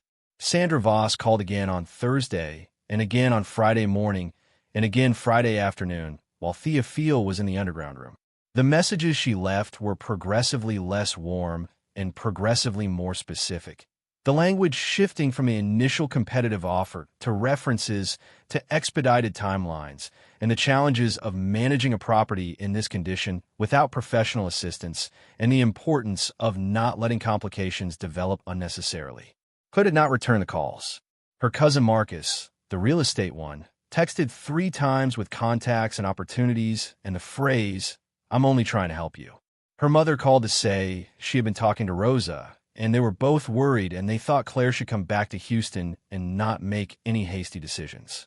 A man named Stuart Aldrin, whom she did not know, sent an email that had somehow found its way to an address that was listed nowhere publicly, which was itself a notable fact, explaining that he represented a private investment group with interest in rural Louisiana properties and asking for a meeting at her convenience. On Saturday morning, a truck she didn't recognize drove slowly down the dirt road and stopped at the property line for 7 minutes before leaving. She watched it from the kitchen window and wrote down the plate number, then called Gerald Marsh and asked him what she should do about people appearing at the property. Marsh said, "Lock the gate. Desmond had a gate installed 3 years ago. It's at the head of the road. I'll send you the combination." She drove out that afternoon and found the gate, a simple metal gate on a metal frame, nothing dramatic, locked with a combination padlock. She set the combination, locked it, and drove back to the house.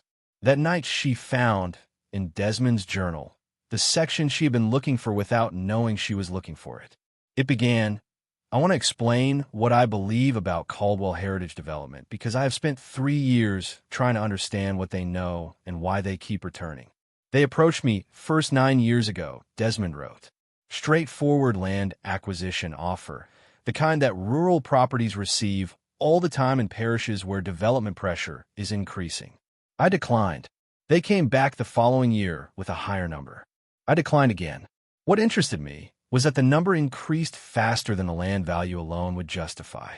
They were pricing in something beyond the agricultural and residential potential of the acreage. They were pricing in something they believed was there that I wasn't acknowledging." Claire read on.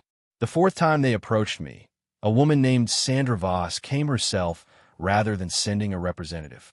She was professional and measured and said nothing that could be construed as a threat, but she said one thing that told me everything I needed to know about what she was after. She said, 'Mr. Navarro, we understand that old properties like yours sometimes contain surprises that their owners prefer not to publicize. We are equipped to handle those surprises discreetly. We would want you to know that.'" Claire put the journal down. She looked at the ceiling. She picked it up again. Desmond continued, "I said nothing that day that confirmed or denied anything. But I understood then that someone, somewhere in the history of this property, had spoken out of turn. Some reference, some document, some family story that had reached the wrong years. And I understood that Caldwell was not buying land. They were buying access. They wanted what was below the house, and they were willing to pay for the land that sat on top of it. I have spent the following years trying to trace how they came to know what they know. I have not been entirely successful.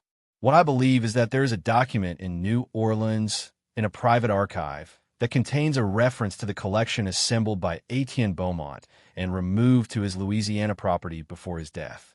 I believe someone connected to Caldwell found that reference. I believe they have been patient because they had to be. They will not be patient forever." The following morning, Claire drove to the county courthouse in Harlow and spent 4 hours in the records room. She had learned, in those 4 hours, that her uncle had been more legally sophisticated than his barn and his peeling paint suggested. The property was held in a trust structure that he had established 20 years ago, a structure that was clean and sound and which named Claire as the sole beneficiary. There were no liens, no competing claims, no unresolved legal matters of any kind. The property taxes were current through the end of the coming year. She also found something in the county records that Desmond had not mentioned in his journal, either because he hadn't found it or because he had considered it too sensitive to write down. In 1961, 1 year before Desmond's parents purchased the original 40 acres, there had been a legal filing in the Harlow Parish Court, an action brought by a man named Maurice Caldwell against the estate of the then owner of the property, claiming that certain personal property on the premises had been removed without authorization in the preceding decade and asserting a right of ownership. The action had been dismissed for lack of standing. Maurice Caldwell, Caldwell Heritage Development. Claire sat in the courthouse records room and looked at the filing and understood something about the depth of what she had inherited. This was not a new situation. This was a situation that was 60 years old at minimum and 200 years old at its root, and the people who had been coming to the property with their offers and their measuring language and their patience were not newcomers. They were heirs to a claim that had already failed in court once, and they had been waiting for a different circumstance, a different owner, a different kind of pressure to apply. She drove back to the property and sat in Desmond's study and called the attorney Theophile had recommended. The attorney's name was Celeste Broussard, and she had been practicing cultural property law in Baton Rouge for 25 years. She answered on the third ring with the no-nonsense efficiency of someone who treated her time as the finite resource it was. "Ms. Navarro," she said after Claire explained who she was. "Theophile Gros called me Wednesday. I've been expecting to hear from you. How much did he tell you?" "Enough to understand the scale." He was characteristically precise and characteristically cautious in his language, so he probably understated it. "What I need from you is a full accounting of what you've found, what you know about the Providence history, and what contacts have been made by outside parties so far." Claire told her everything. It took 40 minutes.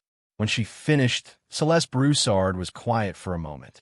Then, she said, "The Caldwell connection is important. The 1961 filing means there is a documented history of claim-making that we need to address proactively rather than reactively. It also means they have known about this property for at least 60 years and have been building a case." "What kind of case?" "That depends on what they know and what evidence they have. Cultural property law is complicated, especially for objects with French Revolutionary provenance. There are international frameworks, the 1970 UNESCO Convention, the Unidroit Convention, the French National Heritage Laws, that could be relevant depending on the specific objects and their documented history. The good news is that your uncle's careful documentation over 30 years is an enormous asset. The bad news is that this will not be simple or fast." "How long?" She paused.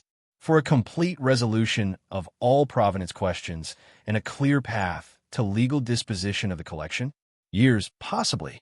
But we can establish your ownership and protection of the collection much faster than that, and we can prevent other parties from making any claims that would interfere with your control in the interim."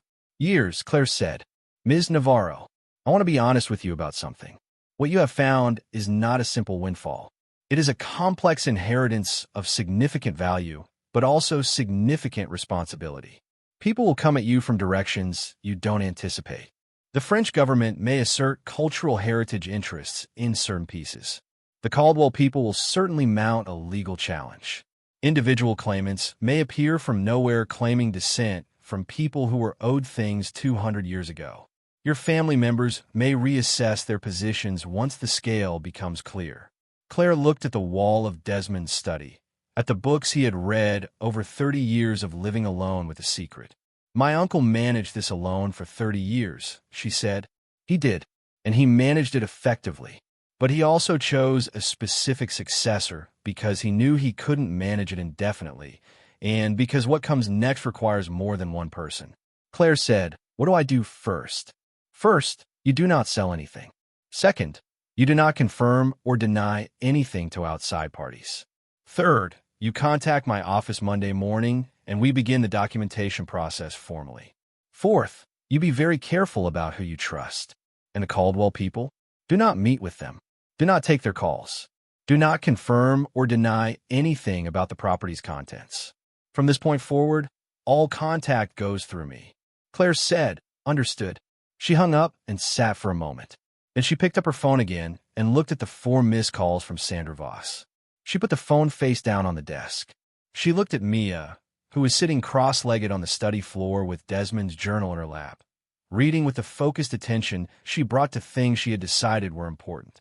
Mia said, without looking up, "She's not going to give up, is she?" "The lady from the company." "No," Claire said.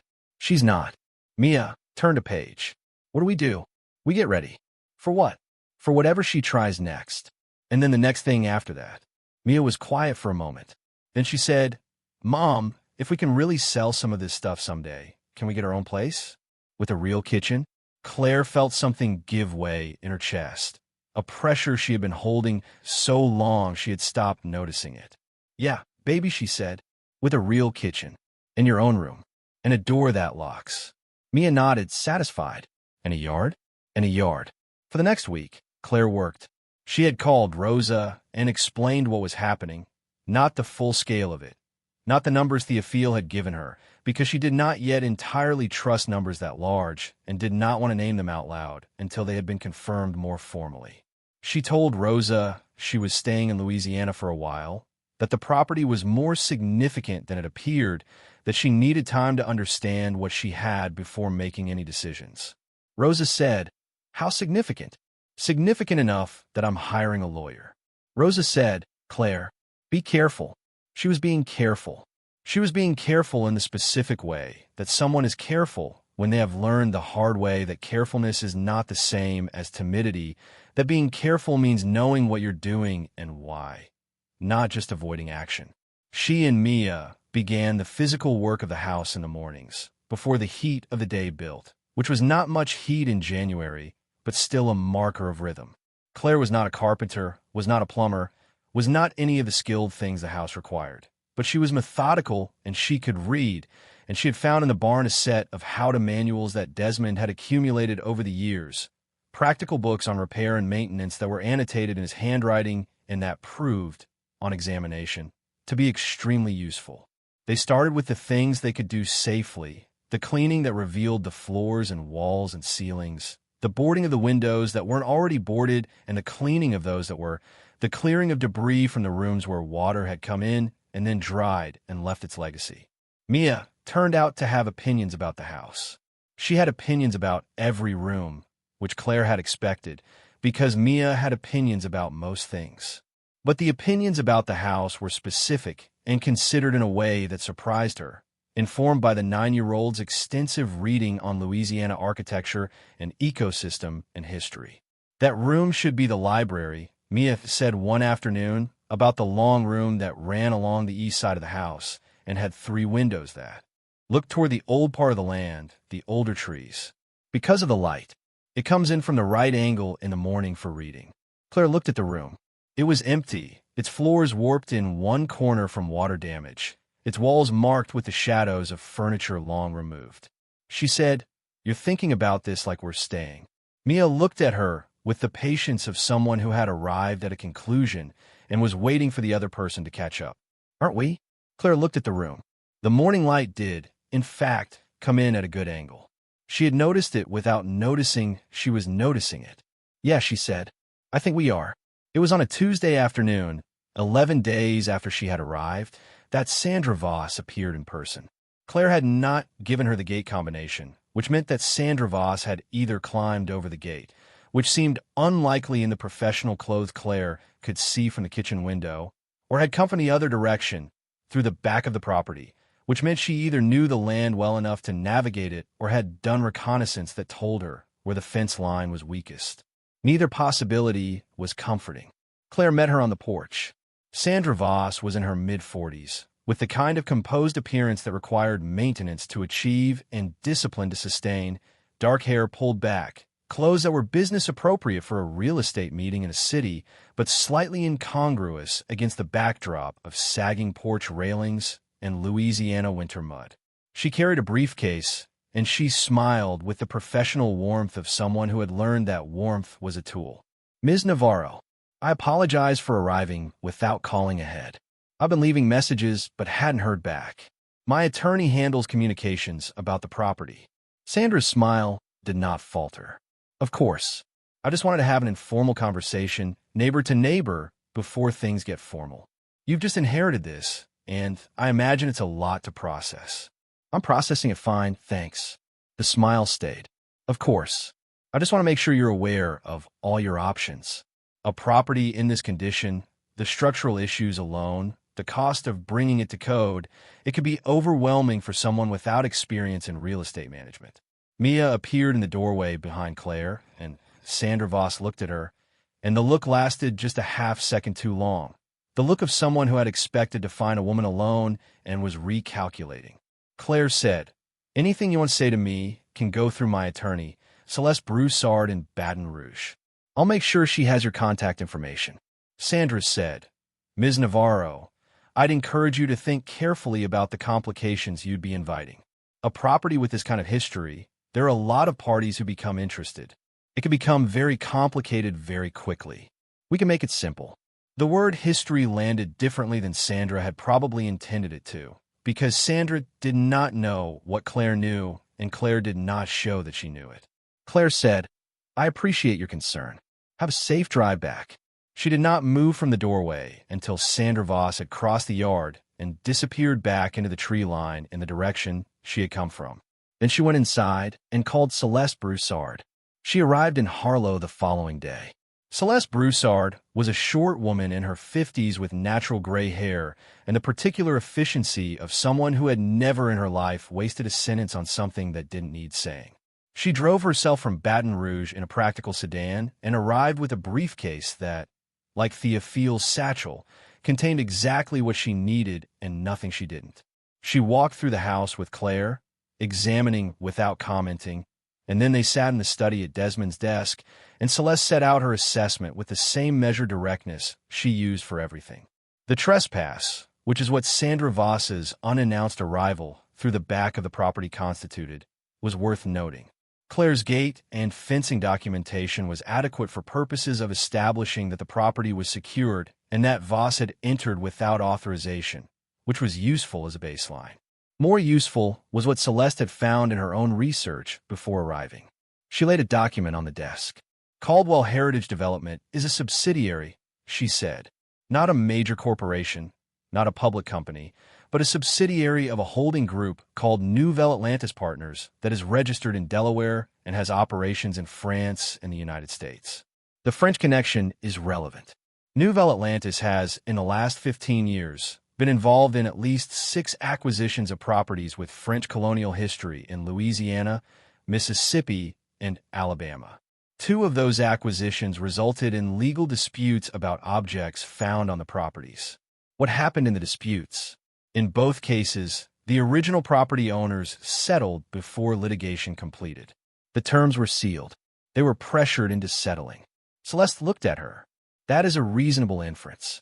What I can tell you is that in neither case did the original owner have what you have, which is documented prior legal consultation, a formal trust structure, and a lawyer who has been doing this for 25 years and is not going to recommend a settlement that doesn't serve her client."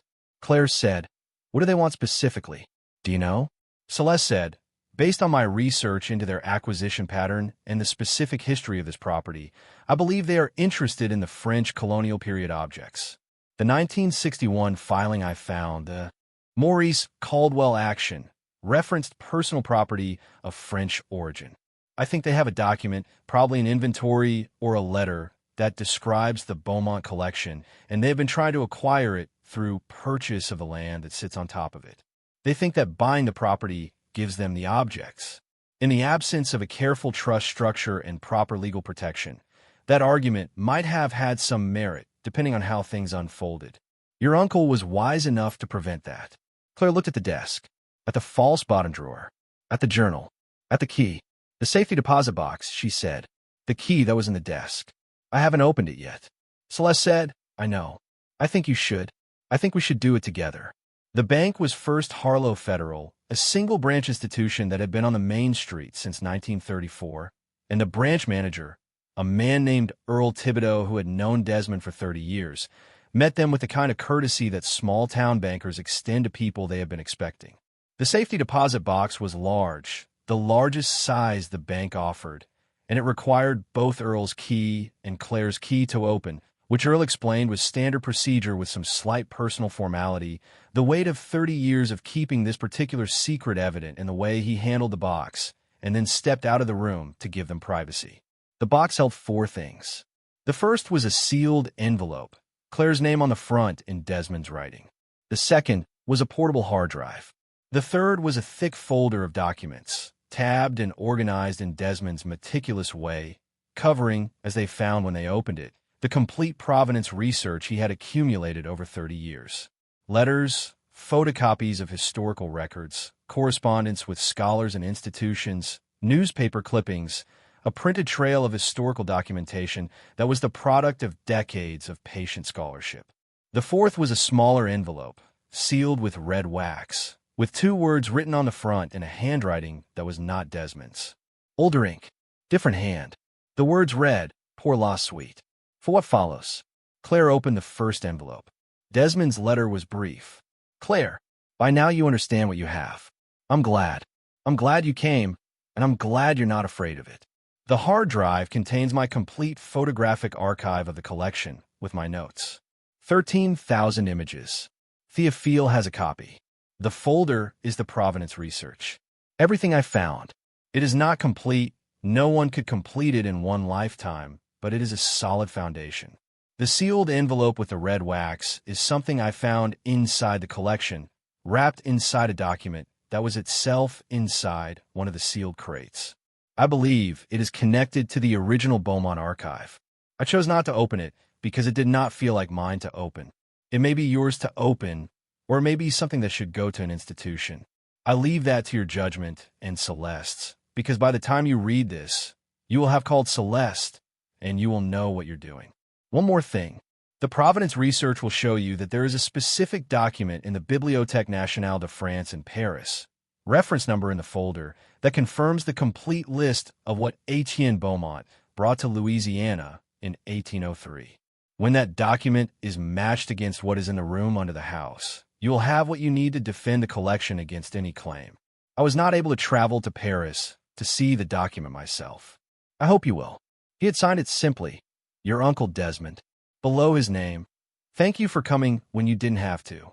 Claire sat in the small privacy room of the First Harlow Federal Bank with the letter in her hands and her daughter sitting beside her and her attorney across the table, and she thought about a man who had spent 30 years alone with something he couldn't share, who had protected it through patience and documentation, and the particular stubbornness of someone who understood that some things were worth whatever they cost, and who had chosen her. At the end, not because she was the obvious choice, but because he believed she was the right one.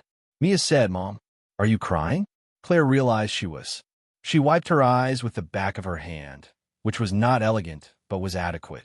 She said, "I'm okay." She looked at the sealed red wax envelope with its 2 words in older ink. "Pour la suite." For what follows? She held it for a moment. Then she said, "This one we don't open yet. This one we wait until we understand more." Celeste nodded. Mia said, "Like Uncle Desmond waited?" "Like Uncle Desmond waited." They drove back to the property in the late afternoon, the Louisiana winter light coming flat and gold through the trees, the live oaks casting their long shadows across the road, the gate at the head of the driveway, standing as they had left it, locked. Claire opened the gate and drove through and locked it behind her. The house appeared at the end of its canopied approach, and she looked at it the way she had been looking at it every day for 2 weeks now, which was differently from how she had looked at it the first day.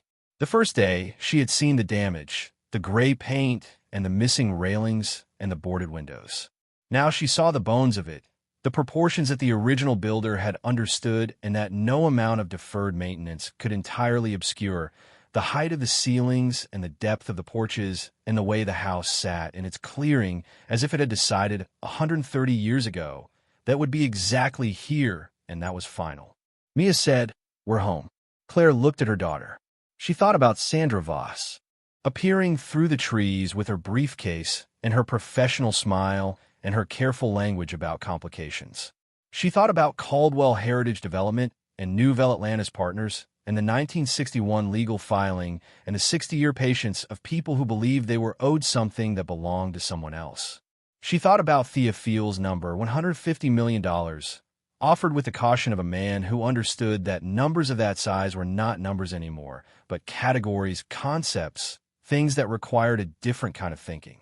She thought about Desmond, alone in this house for 30 years, reading his books and building his archive and sending his photographs to New Orleans and declining every offer that arrived. She thought about what it meant to be trusted with something that was larger than you. She said, "Yeah, baby, we're home." But what she did not say, what she held inside herself as she parked the car, and looked at the house and thought about everything that was coming was the thing that kept her awake that night, long after Mia was asleep. What was coming was going to be harder than anything that had come before. Sandra Voss was not going to disappear. Caldwell Heritage Development was not going to accept a closed gate and a lawyer's phone number as a final answer. The provenance questions were real, and the legal process was going to be long. The French government connection was a variable she couldn't control. The family, her mother and Rosa and her cousin Marcus, when they learned the real scale of what she had found, were going to have responses that ranged from support to something less comfortable. And all of it was going to happen to a woman who had been sleeping on a borrowed mattress 6 months ago, who had $47 in her checking account when she arrived, who had never in her life been in a situation where the thing she had to protect was worth more than her entire world had previously contained. But she had been in a different situation 6 months ago that had also felt impossible. And she had been in it with her daughter beside her, which had turned out to be the thing that mattered most. One piece at a time, she had told Mia. One piece at a time. She lay in the dark of Desmond's house and listened to the Louisiana night and thought about everything that was under her feet and everything that was ahead of her and everything she was going to have to become to be worthy of what had been trusted to her. She was not afraid exactly. She was something else. She was ready. The letter from Nouvelle Atlantis Partners arrived on a Monday morning, delivered by a courier who drove up to the gate, found it locked, and left it tucked in the chain with the careful precision of someone who wanted to make sure it was found. Claire brought it inside and set it on Desmond's desk without opening it and called Celeste first. Celeste said, "Read it to me." The letter was 3 pages, dense with legal language and institutional letterhead, signed by a man named Armand Deschênes, who identified himself as Senior Counsel for Cultural Heritage Matters, Nouvelle Atlantis Partners, Paris and New York. It was addressed to Claire by full name and began with a paragraph expressing condolences for her loss and appreciation for her willingness to steward a property of historical significance. And it got to the point. Nouvelle Atlantis Partners wished to make Claire aware that they had, in their possession, documentation establishing a historical claim to certain objects of French origin believed to be located on or associated with the property at Harlow Parish, Louisiana. This documentation, the letter explained, included correspondence between Etienne Beaumont and a business associate in Bordeaux, dated 1798, in which Beaumont described the acquisition of objects whose provenance was contested at the time of acquisition and whose rightful ownership had never been formally resolved. Nouvelle Atlantis Partners believed they represented parties with legitimate historical interest in these objects and wished to open a dialogue before either party was required to pursue more formal channels. The letter concluded with a phone number, a Paris address, and a deadline. They were requesting a response within 30 days. Claire finished reading and waited. Celeste said, "They have something. I don't know how much or how significant, but they have something or they wouldn't send a letter like this. This is not a fishing expedition. This is an opening position. What does that mean for us? It means we move faster. I was already planning to go to Paris next month for a conference. I'm moving that trip up. I need to see that document in the Bibliothèque Nationale de France that Desmond referenced, the one that confirms the full inventory. If we have that document in hand before they can use theirs to establish a claim, we control the narrative. And the 30-day deadline? I'll respond formally, acknowledging receipt, stating that you are in the process of engaging specialists and legal counsel regarding the property and its contents, and that any claims will be considered through appropriate legal channels. It's professional, it's non-committal, and it buys us time. How much time do we actually need? Celeste paused in the way that she paused when she was choosing between honest and comfortable. She always chose honest. 6 months to a year for the full assessment and legal framework. But we can establish protective custody of the collection and a clear ownership claim within 90 days if we move efficiently. 90 days, Claire said. 90 days. She looked at the letter on the desk. She looked at the journal. She looked at the map with its 2 circled areas, both of which she now knew intimately. The staircase she had walked down dozens of times in the past 3 weeks, the shell she had photographed in sections, The object she had not touched, but had studied with the same focused attention she had learned was the only appropriate response to things she did not yet fully understand. "Okay," she said. "Let's move." The specialist team arrived over the following 2 weeks in the careful sequence that Celeste and Theophile had organized between them. Each person chosen for a specific area of expertise, each one briefed on the confidentiality requirements, each one arriving at the locked gate at the agreed time and leaving with the documentation they needed and the understanding that nothing would be published or disclosed without Claire's written consent.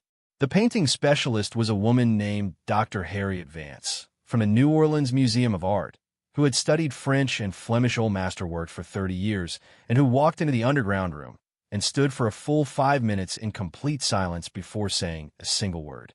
When she spoke, she confirmed Theophile's assessment of the 7 paintings he had addressed and added 3 more to the category of works requiring urgent further examination, including one that she described, with the controlled understatement of a professional who had learned not to overstate things until the evidence was complete, as potentially significant in a way that exceeds what I would normally say in a preliminary examination. The metalwork specialist was a man named Dr. Joaquin Ferreira, who had trained in Lisbon and worked for 20 years in institutional conservation, and who spent an afternoon with the silver objects and the covered shapes, and then sat with Claire in the study and explained, quietly and with great care, that the object she had not uncovered, the one she had suspected might be a reliquary, was in his professional assessment consistent with production from the workshop tradition of 12th century Limoges, and that, if his assessment held, it would be among the most significant ecclesiastical metalwork objects known to exist in private hands anywhere in the world. Claire said, "What does that mean in terms of value?" He said, "It means there is no obvious comparable for sale price. Pieces of this nature typically end up in institutional collections through donation or bequest, not market sale. The insurance valuation alone, for purposes of protecting it, would begin the range of $40 to $60 million for that single object." She had stopped reacting to numbers out loud. She had developed, over the past 3 weeks, a practice of receiving large numbers with the same expression she used for small ones, because she had learned that reacting to them made her feel less equipped to handle what they meant, and she needed to feel equipped. Mia had not developed this practice and did not try to. When Dr. Ferreira said $40 to $60 million, Mia, who was sitting on the stair as she always sat on the stair when the specialists were working, made a sound that was part gasp and part laugh and entirely honest. Dr. Ferreira looked at her with the slight smile of a man who appreciated honest reactions. He said, "You should make that sound. It is the appropriate sound." The document specialist was a woman named Dr. Adrienne Fontenot, who was a professor of French colonial history at Tulane and who had driven to Harlow in a truck that was older than some of the documents she would examine, and who spent 3 days with the contents of the wooden crates, working with the slow, deliberate care that fragile paper required. Her cotton gloves moving with the practiced patience of someone who understood that rushing was a form of destruction. On the 3rd day, she came upstairs and found Claire in the kitchen, where the plumbing had finally been made functional by a local contractor named Dale, who had come recommended by Gerald Marsh, and who had said nothing at all about the unusual volume of specialist visitors, which Claire had come to appreciate as a form of professional courtesy. Dr. Fontenot sat down at the kitchen table and took off her gloves and looked at Claire with an expression that was harder to read than the other specialists' expressions had been. She said, "I need to tell you what I found." "Go ahead." "The documents in the crates are what Desmond believed them to be.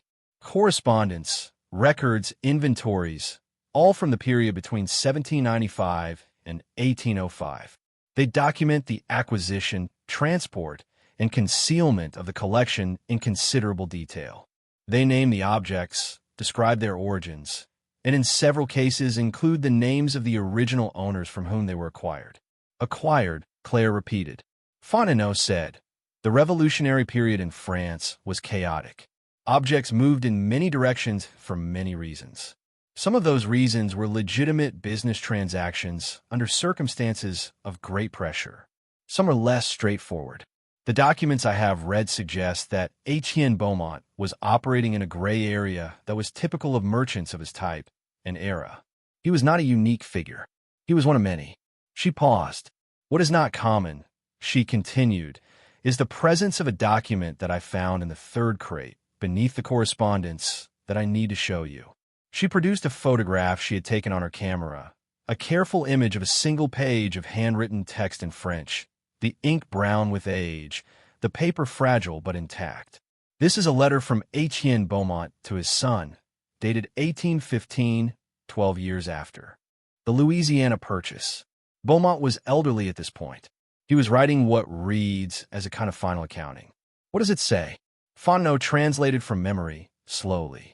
He says, I have kept what I was given to keep. There are those who say I took what was not mine, and they are not entirely wrong, but they are not entirely right either. What I took from people who would have destroyed it, and what I kept from people who would have sold it without understanding what it was.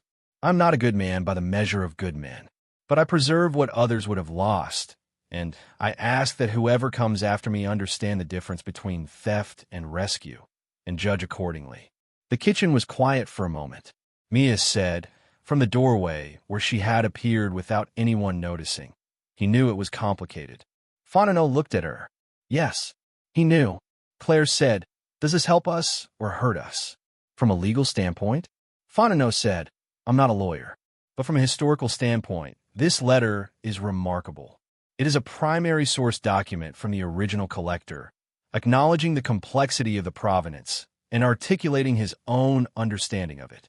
It does not resolve the legal questions, but it contextualizes them in a way that makes the simple claim, this was stolen and therefore it belongs to us, significantly harder to sustain. She looked at Claire.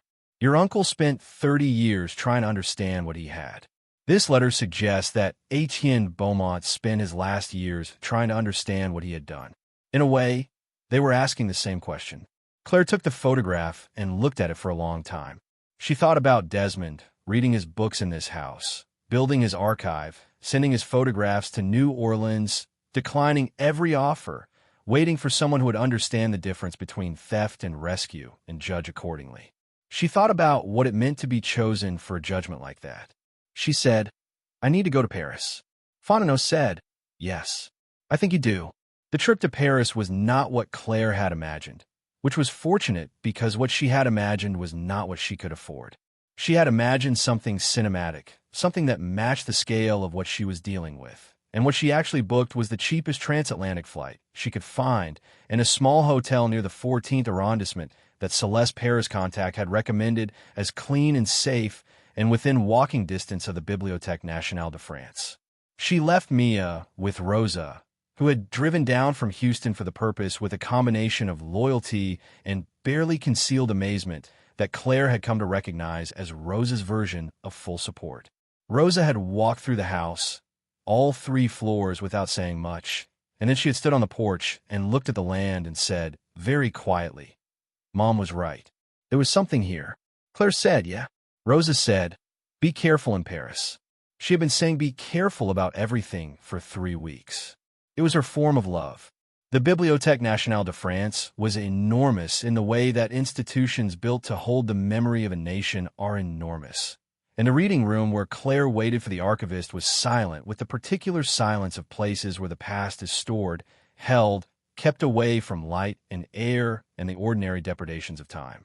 The archivist was a man in his 60s named Monsieur Pellerin who had been emailed by Celeste Paris contact and who had pulled the document in question before Claire arrived, so that when she sat down at the reading table, it was already there, waiting in its protective housing, the document that Desmond had spent the last years of his life trying to reach. Monsieur Pellerin explained in careful English what it was. It was an inventory, he said, compiled in 1801 by a notary in Bordeaux, acting on behalf of the estate of a merchant named Gustave Lefebvre, who had died without direct heirs. The inventory listed objects that Lefebvre had reported missing from his family's holdings during the Revolutionary period, objects he believed had been transferred without his full consent, which was the language of the era for transactions conducted under duress. He had spent the last years of his life attempting to document what had been taken and by whom. The inventory named Etienne Beaumont explicitly, and it listed the objects. Claire put on her cotton gloves, and Monsieur Pellerin placed the document in front of her and she read, slowly, with the French dictionary she had downloaded on her phone, helping her through the passages where her high school French failed her, a list of objects that matched, item by item, what was in the underground room beneath the house in Harlow Parish, Louisiana. Every object on Lefebvre's inventory was accounted for. Not approximately, not partially, every one. She sat with that for a long time. Monsieur Pellerin gave her space, the courtesy of someone who understood that documents could do things to people that required a moment of adjustment. When she was ready, she said, "This document confirms that these objects existed and that Etienne Beaumont had them." Yes. It also confirms that Gustave Lefebvre believed they were taken from him under duress. Yes. She looked at the inventory. She thought about Beaumont's letter, the difference between theft and rescue. Judge accordingly. She said, "Is there a legal heir to Lefebvre's estate?" Monsieur Pellerin said, "This is exactly what your attorney asked me to research before your visit. The answer is complicated. Lefebvre died without direct heirs in 1801. His estate was absorbed into other holdings that passed through multiple transfers over 2 centuries. The legal chain is not clean. There is no obvious living claimant with a straightforward inheritance of his rights." She thought about that. She said, "What about Nouvelle Atlantis partners? Do they have a claim?" He chose his words carefully. "They have asserted an interest. The document they referenced in their letter to you, the 1798 Beaumont correspondence, is held in a private archive, and I have not seen it. What I can tell you is that based on the Lefebvre inventory, the legal chain of custody runs from Lefebvre to Beaumont to the property in Louisiana, and the claim that Nouvelle Atlantis is asserting would need to demonstrate a direct legal connection to Lefebvre that they have not, to my knowledge, established." Claire looked at the inventory one more time. She photographed every page, with Monsieur Pellerin's permission, and she thanked him with a sincerity that surprised them both. And she walked out of the Bibliothèque Nationale de France into Paris afternoon light that felt different from any light she had been in before, older, denser, carrying the weight of more history than she had ever been in proximity to. She called Celeste from a bench outside. "We have everything we need," she said. Celeste said, "Tell me." She told her.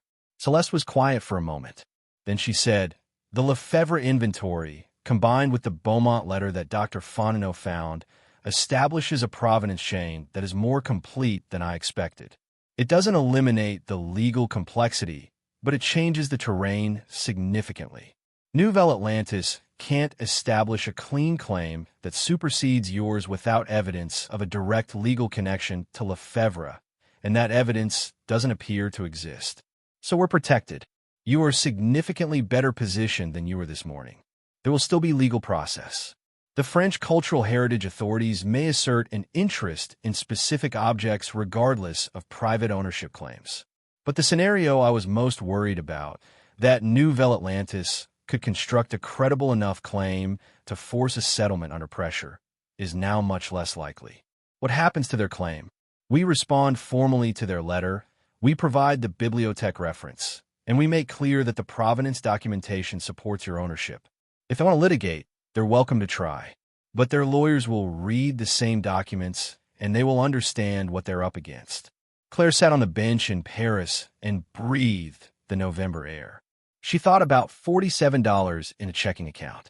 She thought about a borrowed mattress and a fold-out cot, and her daughter sleeping under a winter coat in her sister's living room.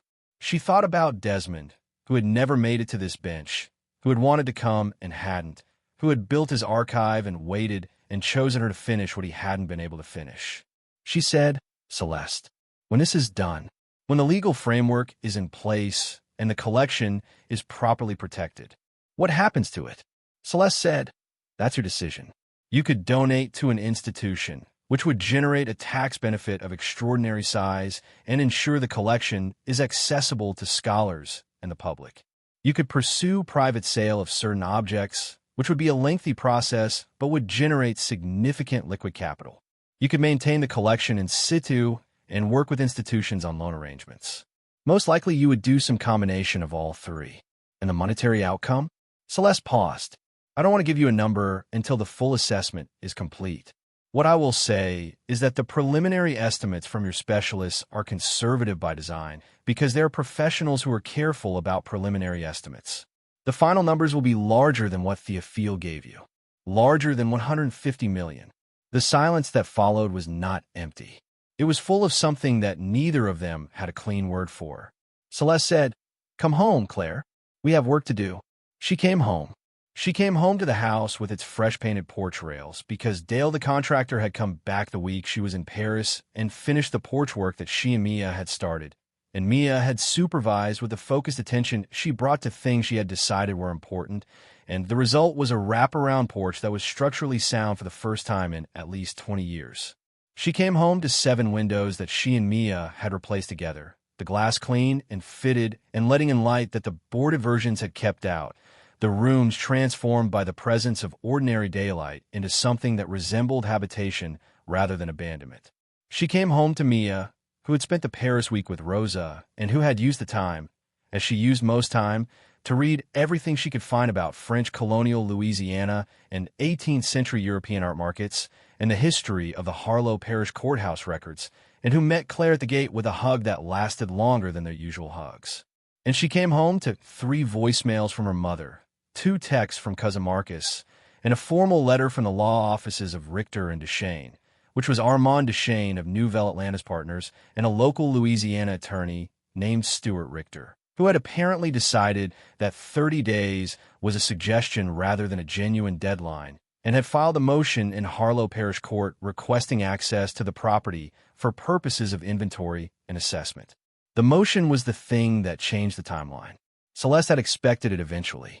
She had not expected it within 6 weeks, which told her something about how much pressure Nouvelle Atlantis was under from whoever was above them in the corporate structure, which told her something about how much those people understood what was in that room.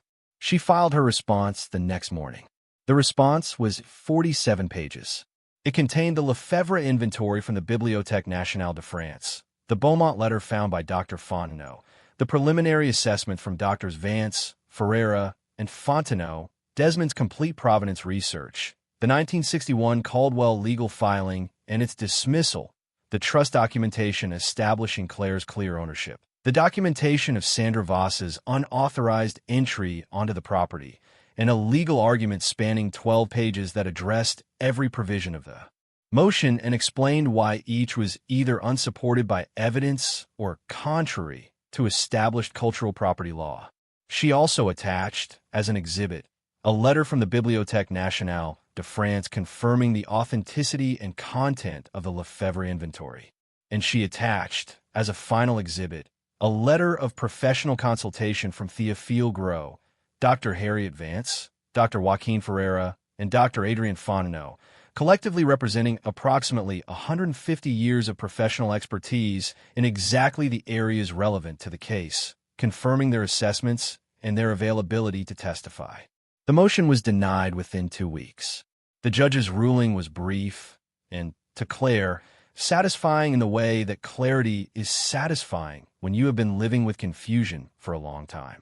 The ruling stated that the plaintiff had failed to establish standing sufficient to warrant property access, that the ownership documentation presented by the defendant was clear and legally sound, and that the cultural property legal framework cited in the plaintiff's motion did not support the specific relief requested. It also included, in its final paragraph, a note that the judge found the pattern of behavior by parties associated with the plaintiff, including unauthorized property entry and what appeared to be a coordinated campaign of pressure prior to any formal legal action, to be of concern and potentially relevant to future proceedings. Celeste called her when the ruling came through. She said, "They'll appeal, but the appeal will fail. And in the meantime, every day that passes is a day more of your assessment documentation, a day more of your provenance research, a day more of the legal framework being built around the collection. Time is on your side now. It wasn't before you went to Paris. Now it is." The family reckoning arrived not as a confrontation, but as a series of smaller moments that accumulated over the weeks after the legal ruling became known. Her mother called the morning after Celeste told Claire the appeal had been filed, and then immediately informed her that the appeal process would take months, and her mother's call lasted 2 hours, which was unusual. Her mother, who had told her to be careful and to not get attached, who had said Desmond was a strange man who kept things to himself, listened to Claire explain what had been found and what it was worth and what the legal situation was, and was quiet for a very long time at the end. Then she said, "Your father would have known. He always said Desmond was different in a way that mattered." Claire said, "You could have visited. Desmond would have liked that." Her mother said, "I know." That was the whole of the reckoning with her mother, which was more than Claire had expected and less than she had hoped for, and she had learned enough about her own expectations over the past year to know that this was probably about right. Cousin Marcus called and asked for a meeting, which she had anticipated and had discussed with Celeste, who had prepared her for it. He drove to Harlow in a truck instead of the sports car he'd had 6 months ago, which told her something about how his situation had changed, and he sat across Desmond's desk from her with the expression of a man who had rehearsed something and was now uncertain whether to deliver it as rehearsed. He said, "I want to apologize for the phone call. The one right after Desmond died. I was trying to get in front of something I didn't understand." She said, "I know." He said, "I'm not going to ask for anything. That's not why I'm here. I'm here because you're family, and I was a bad version of that, and I wanted to say so to your face." She looked at him. Her cousin, who had called with his contacts and his market knowledge and his offer to help her unload something he assumed was worthless, the same way people always assume things were worthless before they understood what they were looking at. She said, "How are you doing, Marcus?" "Honestly," he said, "not great. But I'm figuring it out. Different job. Smaller life. Turns out a smaller life isn't as bad as I thought it would be." She almost smiled. "I've heard that before." He said, "Is it true? What they're saying the value?" She said, "The full assessment isn't complete. But yes, the preliminary numbers are in that range." He was quiet for a moment. Then he said, "Desmond chose right. I want you to know I understand that now. He chose the person who deserved it, not the person who was most obvious." She said, "You can come back to the property when the restoration is further along.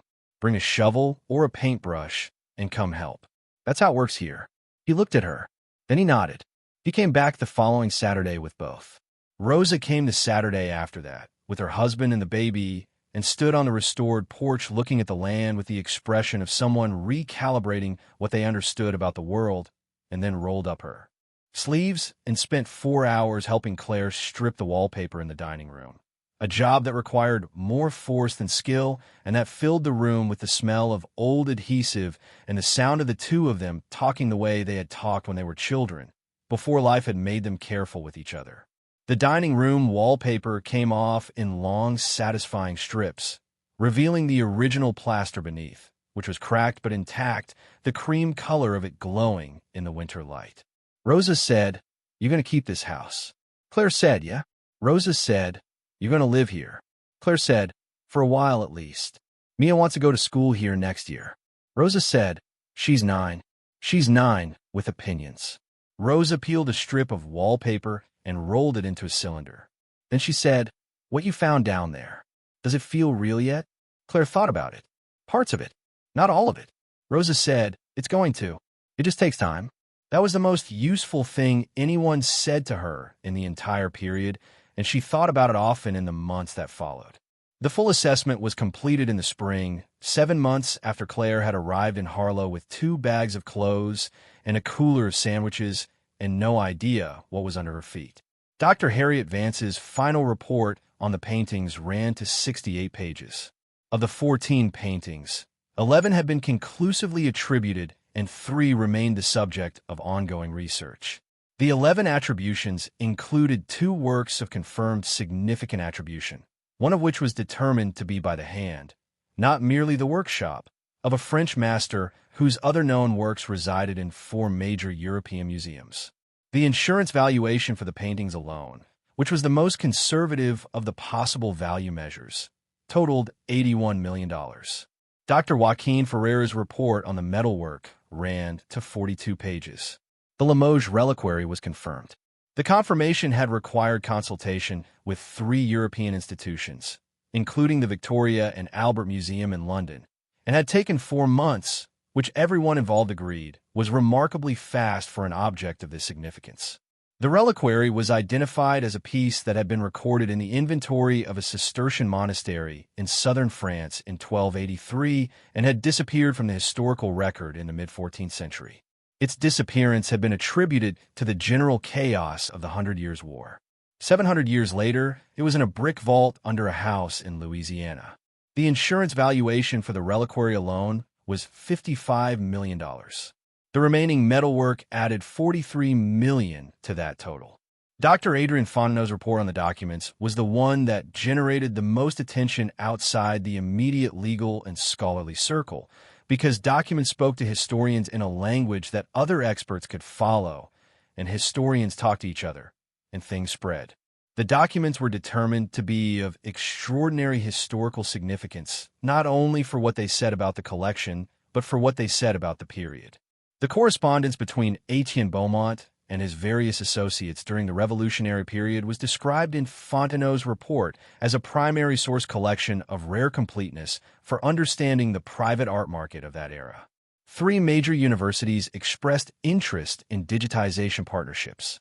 The Louisiana State Archives expressed interest in the Louisiana Purchase period materials specifically. 2 academic journals asked about publication rights. The aggregate insurance valuation for the complete collection, paintings, metalwork, ceramics, and documents, came to $265 million.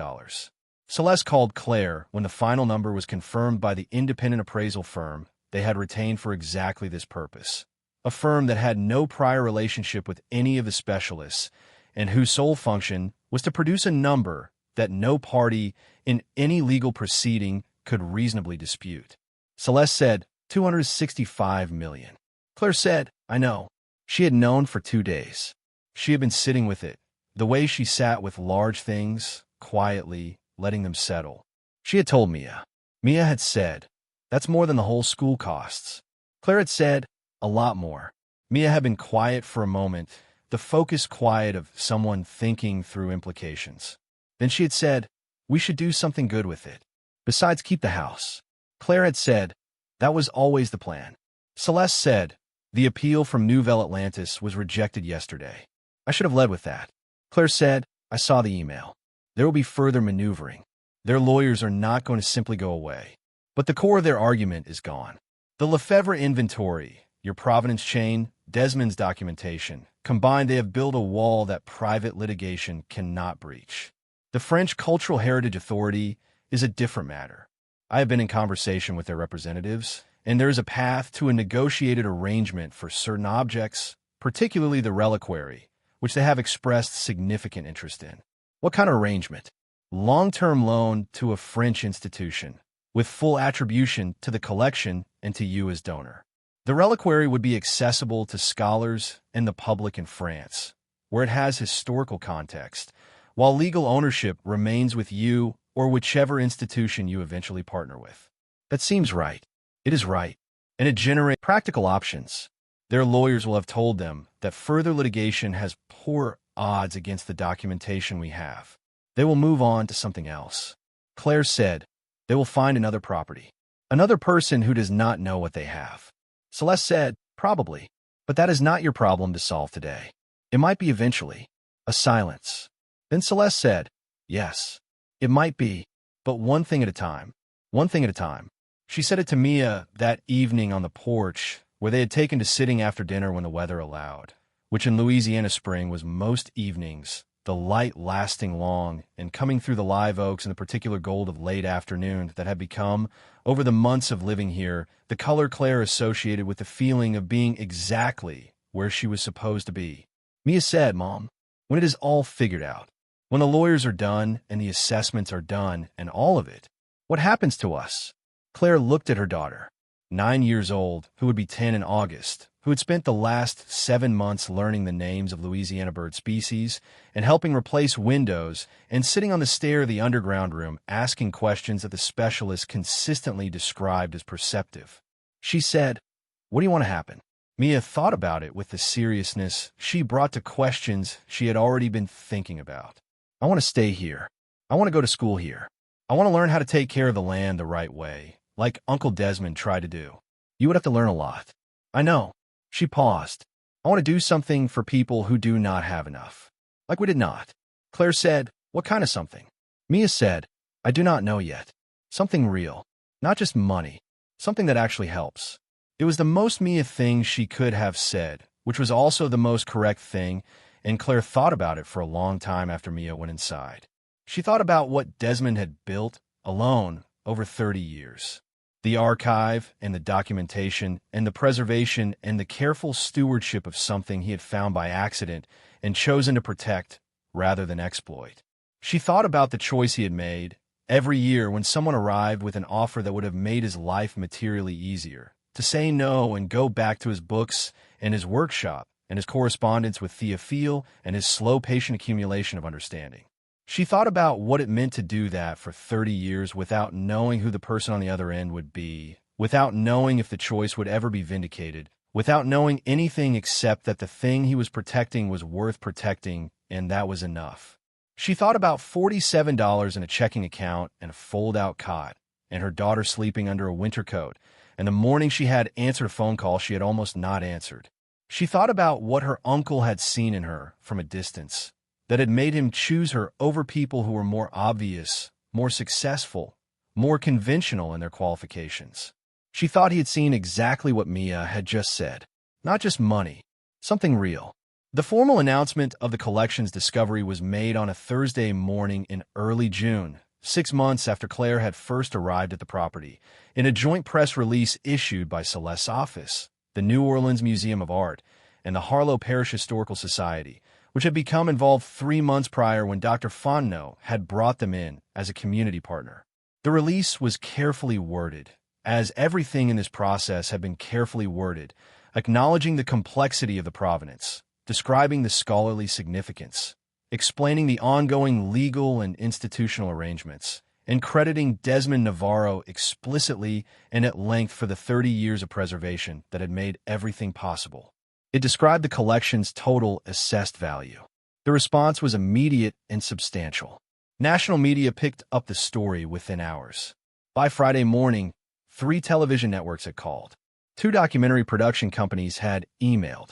The New York Times ran a piece on Saturday that described it as one of the most significant private art discoveries in American history. A French newspaper ran a piece focused on a reliquary and the Cistercian monastery connection that generated enough interest that the monastery itself, which still existed, issued a statement expressing hope for a long-term loan arrangement. And the local response was something else entirely. Harlow, Louisiana, population 4,000, had an opinion about what had happened in their parish, and the opinion was loud and warm and specific in the way of small communities that take a proprietary interest in their own stories. Earl Thibodeau at the bank told everyone he encountered that he had known Desmond for 30 years and had always believed there was something unusual about that man. The Harlow Parish Historical Society held a community meeting that drew more people than any meeting in their recent history.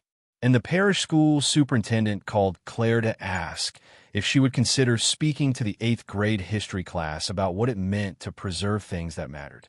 She said yes. She brought Mia. Mia brought her own notes. The 8th graders were exactly what 8th graders always were, which was simultaneously bored and secretly interested, performing indifference over genuine curiosity, and Claire had been around enough young people to know how to read that combination. She talked to them directly and without condescension, as if she were explaining things to people who were fully capable of understanding them because they were. She told them about Desmond, about what he had found and what he had chosen, about the 30 years of patience and documentation and the specific kind of courage that manifested not as dramatic action, but as continued refusal every year to take the easier path. She told them about Etienne Beaumont and the difference between theft and rescue and the instruction to judge accordingly. She told them about the Lefebvre inventory in Paris and the Cistercian reliquary that had been missing since the 14th century and the documents that told the story of objects moving through history in ways their original owners had not intended and could not have predicted. And then she told them about Mia. She said, "My daughter is 10 years old. 7 months ago, she was sleeping on a fold-out cot in her aunt's living room. She has spent the last 7 months learning to replace windows and read provenance documents and ask questions that actual experts have called perceptive. She has spent 7 months understanding that the value of something is not the number you assign it, but the choice you make about what you do with it. I'm going to let her tell you what she thinks that means. Mia stood up in front of the 8th grade class with the composure of someone who had stood in underground rooms with specialists and on porches with lawyers and in county courthouses reading records. And she said, "My great-great-uncle could have sold the land for $40 million. He said no every single time for 30 years. People thought that was crazy. People thought he was wasting his life. But he understood something that the people offering the money did not understand, which was that the thing he was protecting was worth more than the money, not because of what it cost, but because of what it meant. And I think that is the most important thing you can know. Not how to price something, how to know what it means." The room was quiet in the way that rooms with 14-year-olds are very rarely quiet, which was completely. The 8th grade history teacher emailed Claire that evening to say it was the most attentive her class had been in the entire school year. Claire wrote back, she gets that from her great-great-uncle. He just never got to meet her. The sealed red wax envelope was the last thing. It had been sitting in its protective housing since Claire had brought it back to the property, waiting with the patience of something that had already been waiting a very long time. She had discussed it with Celeste and with Theophile and with Dr. Fontenot, and the consensus was that it was likely personal rather than legally significant, that it predated any of the formal legal issues, and that the decision of when to open it belonged entirely to Claire. She opened it on a Sunday morning in July, sitting at Desmond's desk, which she had refinished over the winter and which was now the desk where she did her own work, the daily administration of the collection and the correspondence with institutions and the ongoing conversations with Celeste about the legal arrangements and with Theophile about the scholarly ones. Mia sat on the study couch with her book because she always sat on the study couch when things happened in the study, and she looked up when she heard the wax seal break. The envelope contained a single folded page. The handwriting was very old, different from Desmond's and different from Beaumont's, the script of a different era, the ink brown and faded but the letters still clear.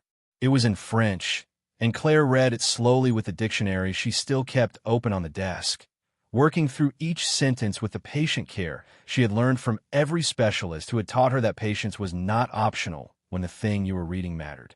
It was a letter from Gustave Lefebvre, written in 1799, not to Beaumont, to whoever might come after. He wrote, "I do not know who will read this. I write it on the chance that someone, someday, in a place I cannot imagine, will hold what I have loved and wonder what to do with it. I cannot tell you what to do. I can only tell you what I know. These things are not mine. They were never only mine. They were made by hands I did not know, for purposes I did not fully understand, and they passed through my family as water passes through hands, leaving something behind, taking something with it. I thought of them as mine because they were in my house. I know now that was wrong. What is yours is the choice. What you do with what you find, that is yours. I make no claim. I only ask that whoever holds these things remember that they were made by people who believed they were making something permanent. Honor that belief if you can, not because you owe it to me, because it is the right thing." The page ended there. Claire sat for a long time. Then she looked at Mia. Mia said, "Was it what you thought it would be?" "Better," Claire said. "What does it say?"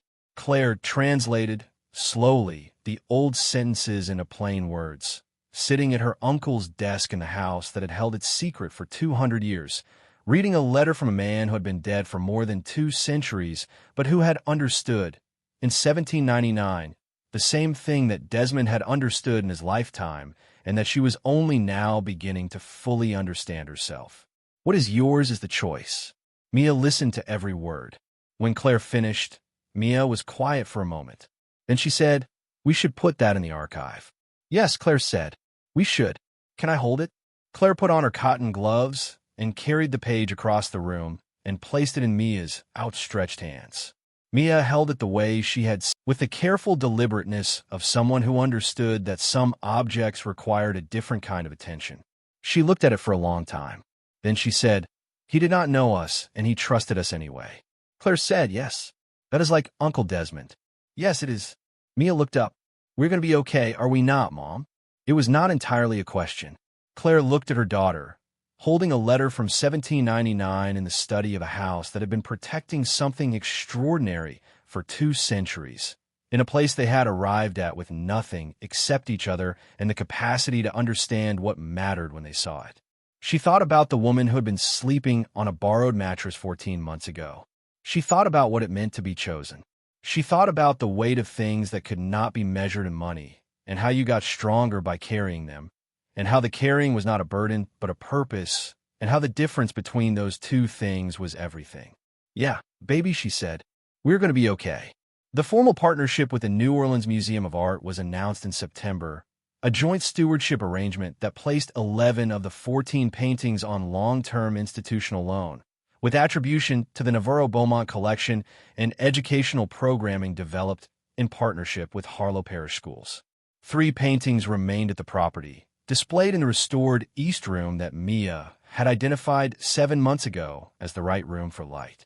The reliquary went to France on a 5-year loan to the Musée de Cluny in Paris, which specialized in medieval objects and had the preservation conditions it required. The monastery that had last owned it in 1283 received an official letter of acknowledgement and an invitation to send a representative to the handover ceremony, which they did. An elderly monk who held the reliquary for 30 seconds with closed eyes and then said something that the interpreter rendered as, "It remembers where it came from." The Louisiana Purchase documents went to a partnership arrangement between Tulane University and the Louisiana State Archives, digitized and made publicly accessible, the physical originals preserved in conditions that Dr. Fontenot had personally specified. The ceramic collection went to auction in a sale that generated $42 million and funded the Desmond Navarro Conservation Trust, which Claire established with Celeste's guidance to support the ongoing preservation work on the property and fund small grants for rural Louisiana families engaged in agricultural stewardship of historically significant land. The first grant went to a family in St. Mary Parish who had been holding 40 acres of wetland in their family for 4 generations and had been under pressure from a development company for the past 3 years. The grant was for legal representation and provenance documentation assistance. One thing at a time. The house was finished, not entirely, because a house like this was never entirely finished, but enough. The porch ran the full perimeter and held its weight. Every window was clean and fitted and let in the light that the boarded versions had kept out for decades. The floors were refinished to the warm red gold of heart pine that had been waiting under a century of wax and wear. The kitchen had a functioning stove and a deep sink and a long table that seated 12, which they needed more often than Claire had expected, because people came now for the legitimate and ordinary reasons that people come to places that have made themselves worth visiting. Theophile came for a week in October and spent most of it in the study with Desmond's archive, which was being properly cataloged for the first time. He and Mia had developed a correspondence over the summer, letters exchanged by actual mail because Theophile considered email appropriate only for practical matters, and the letters were about whatever Mia was reading, which was different every week and always required response. Celeste came for Thanksgiving with her husband and her daughter, and sat at the long kitchen table and ate the meal that Claire had cooked from a recipe she had found in a handwritten card tucked inside one of Desmond's cookbooks, a card in his grandmother's handwriting, dated 1967. Cousin Marcus came with a woman he introduced carefully as someone he had been getting to know, and spent the day helping Dale the contractor repair the section of the east boundary fence that had been weak since before Claire arrived. He was better at fence repair than she would have expected, which she said to him at the end of the day, and he said, "Smaller life, better more things," and she thought that was probably true. Her mother came in December, for Christmas, and stood on the porch the morning after she arrived and looked at the land in the winter light, and said nothing for a very long time. Then she said, "Your father would have loved this." Claire said, "I know." Her mother said, "Desmond knew, did he not? He knew what he had. All those years. He knew," Claire said. She thought about her mother saying Desmond was a strange man who kept things to himself, which was true and was also not the whole truth, the way most things that are true about complicated people are not the whole truth. She said, "He was not strange. He was careful. There's a difference." Her mother looked at her for a moment. Then she said, "Yes, I think that is right." On the last evening of the year, Claire and Mia sat on the porch, as they always sat on the porch, in the rocking chairs that Claire had found in the barn and restored over the course of 3 weekends in the spring, the wood solid and the joints tight and the motion smooth in the way of things that have been made correctly for a purpose they were always meant to fulfill. The Louisiana winter night was clear and cool, the live oaks holding their leaves, because they always held their leaves, the stars visible between the branches in the particular density that the absence of city light allowed. Mia said, "Mom, do you think Lefebvre knew someone like us would find it?" Claire considered this. He did not know us. He could not have imagined us. He wrote the letter on the chance that someone would, eventually. He did not know who. Mia rocked slowly. That is kind of like faith. What do you mean? Believing something without knowing how. He believed someone would find it and do the right thing, and he could not know that for certain, but he believed it anyway. Claire looked at the sky. She thought about a phone call at 4:47 in the morning that she had almost not answered. She thought about $47 and a borrowed mattress and a daughter who had deserved better and had gotten something different, which had turned out, in the way that thing sometimes turned out, to be more. She said, "Yeah, kind of like faith." Mia was quiet for a moment. Then she said, "I'm glad we answered the phone." Claire reached over and took her daughter's hand. "Yeah," she said. "Me too." They sat together in the dark of the last night of the year, mother and daughter, on the porch of the house that had been waiting for them without knowing they were coming. Above the room that had held its secret for 2 centuries, on the land that Desmond had spent 30 years buying piece by piece with the patient faith of a man who believed that some things were worth whatever they cost. The live oaks stood in the dark around them, older than the house, older than the secret, older than any of the names attached to any of the things that had passed through this place. They held their leaves. They would hold them all winter. And in the spring, new growth would come the way new growth always came, not replacing what was there, but adding to it, layer by layer, the slow accumulation of a life that had decided to mean something. What is yours is the choice. Claire had made hers. She was going to keep making it every day, one piece at a time. Thank you so much for watching until the end. If you love this story, check out the other videos on your screen now. I think you will really enjoy them. And do not forget to subscribe if you have not already. See you in the next story.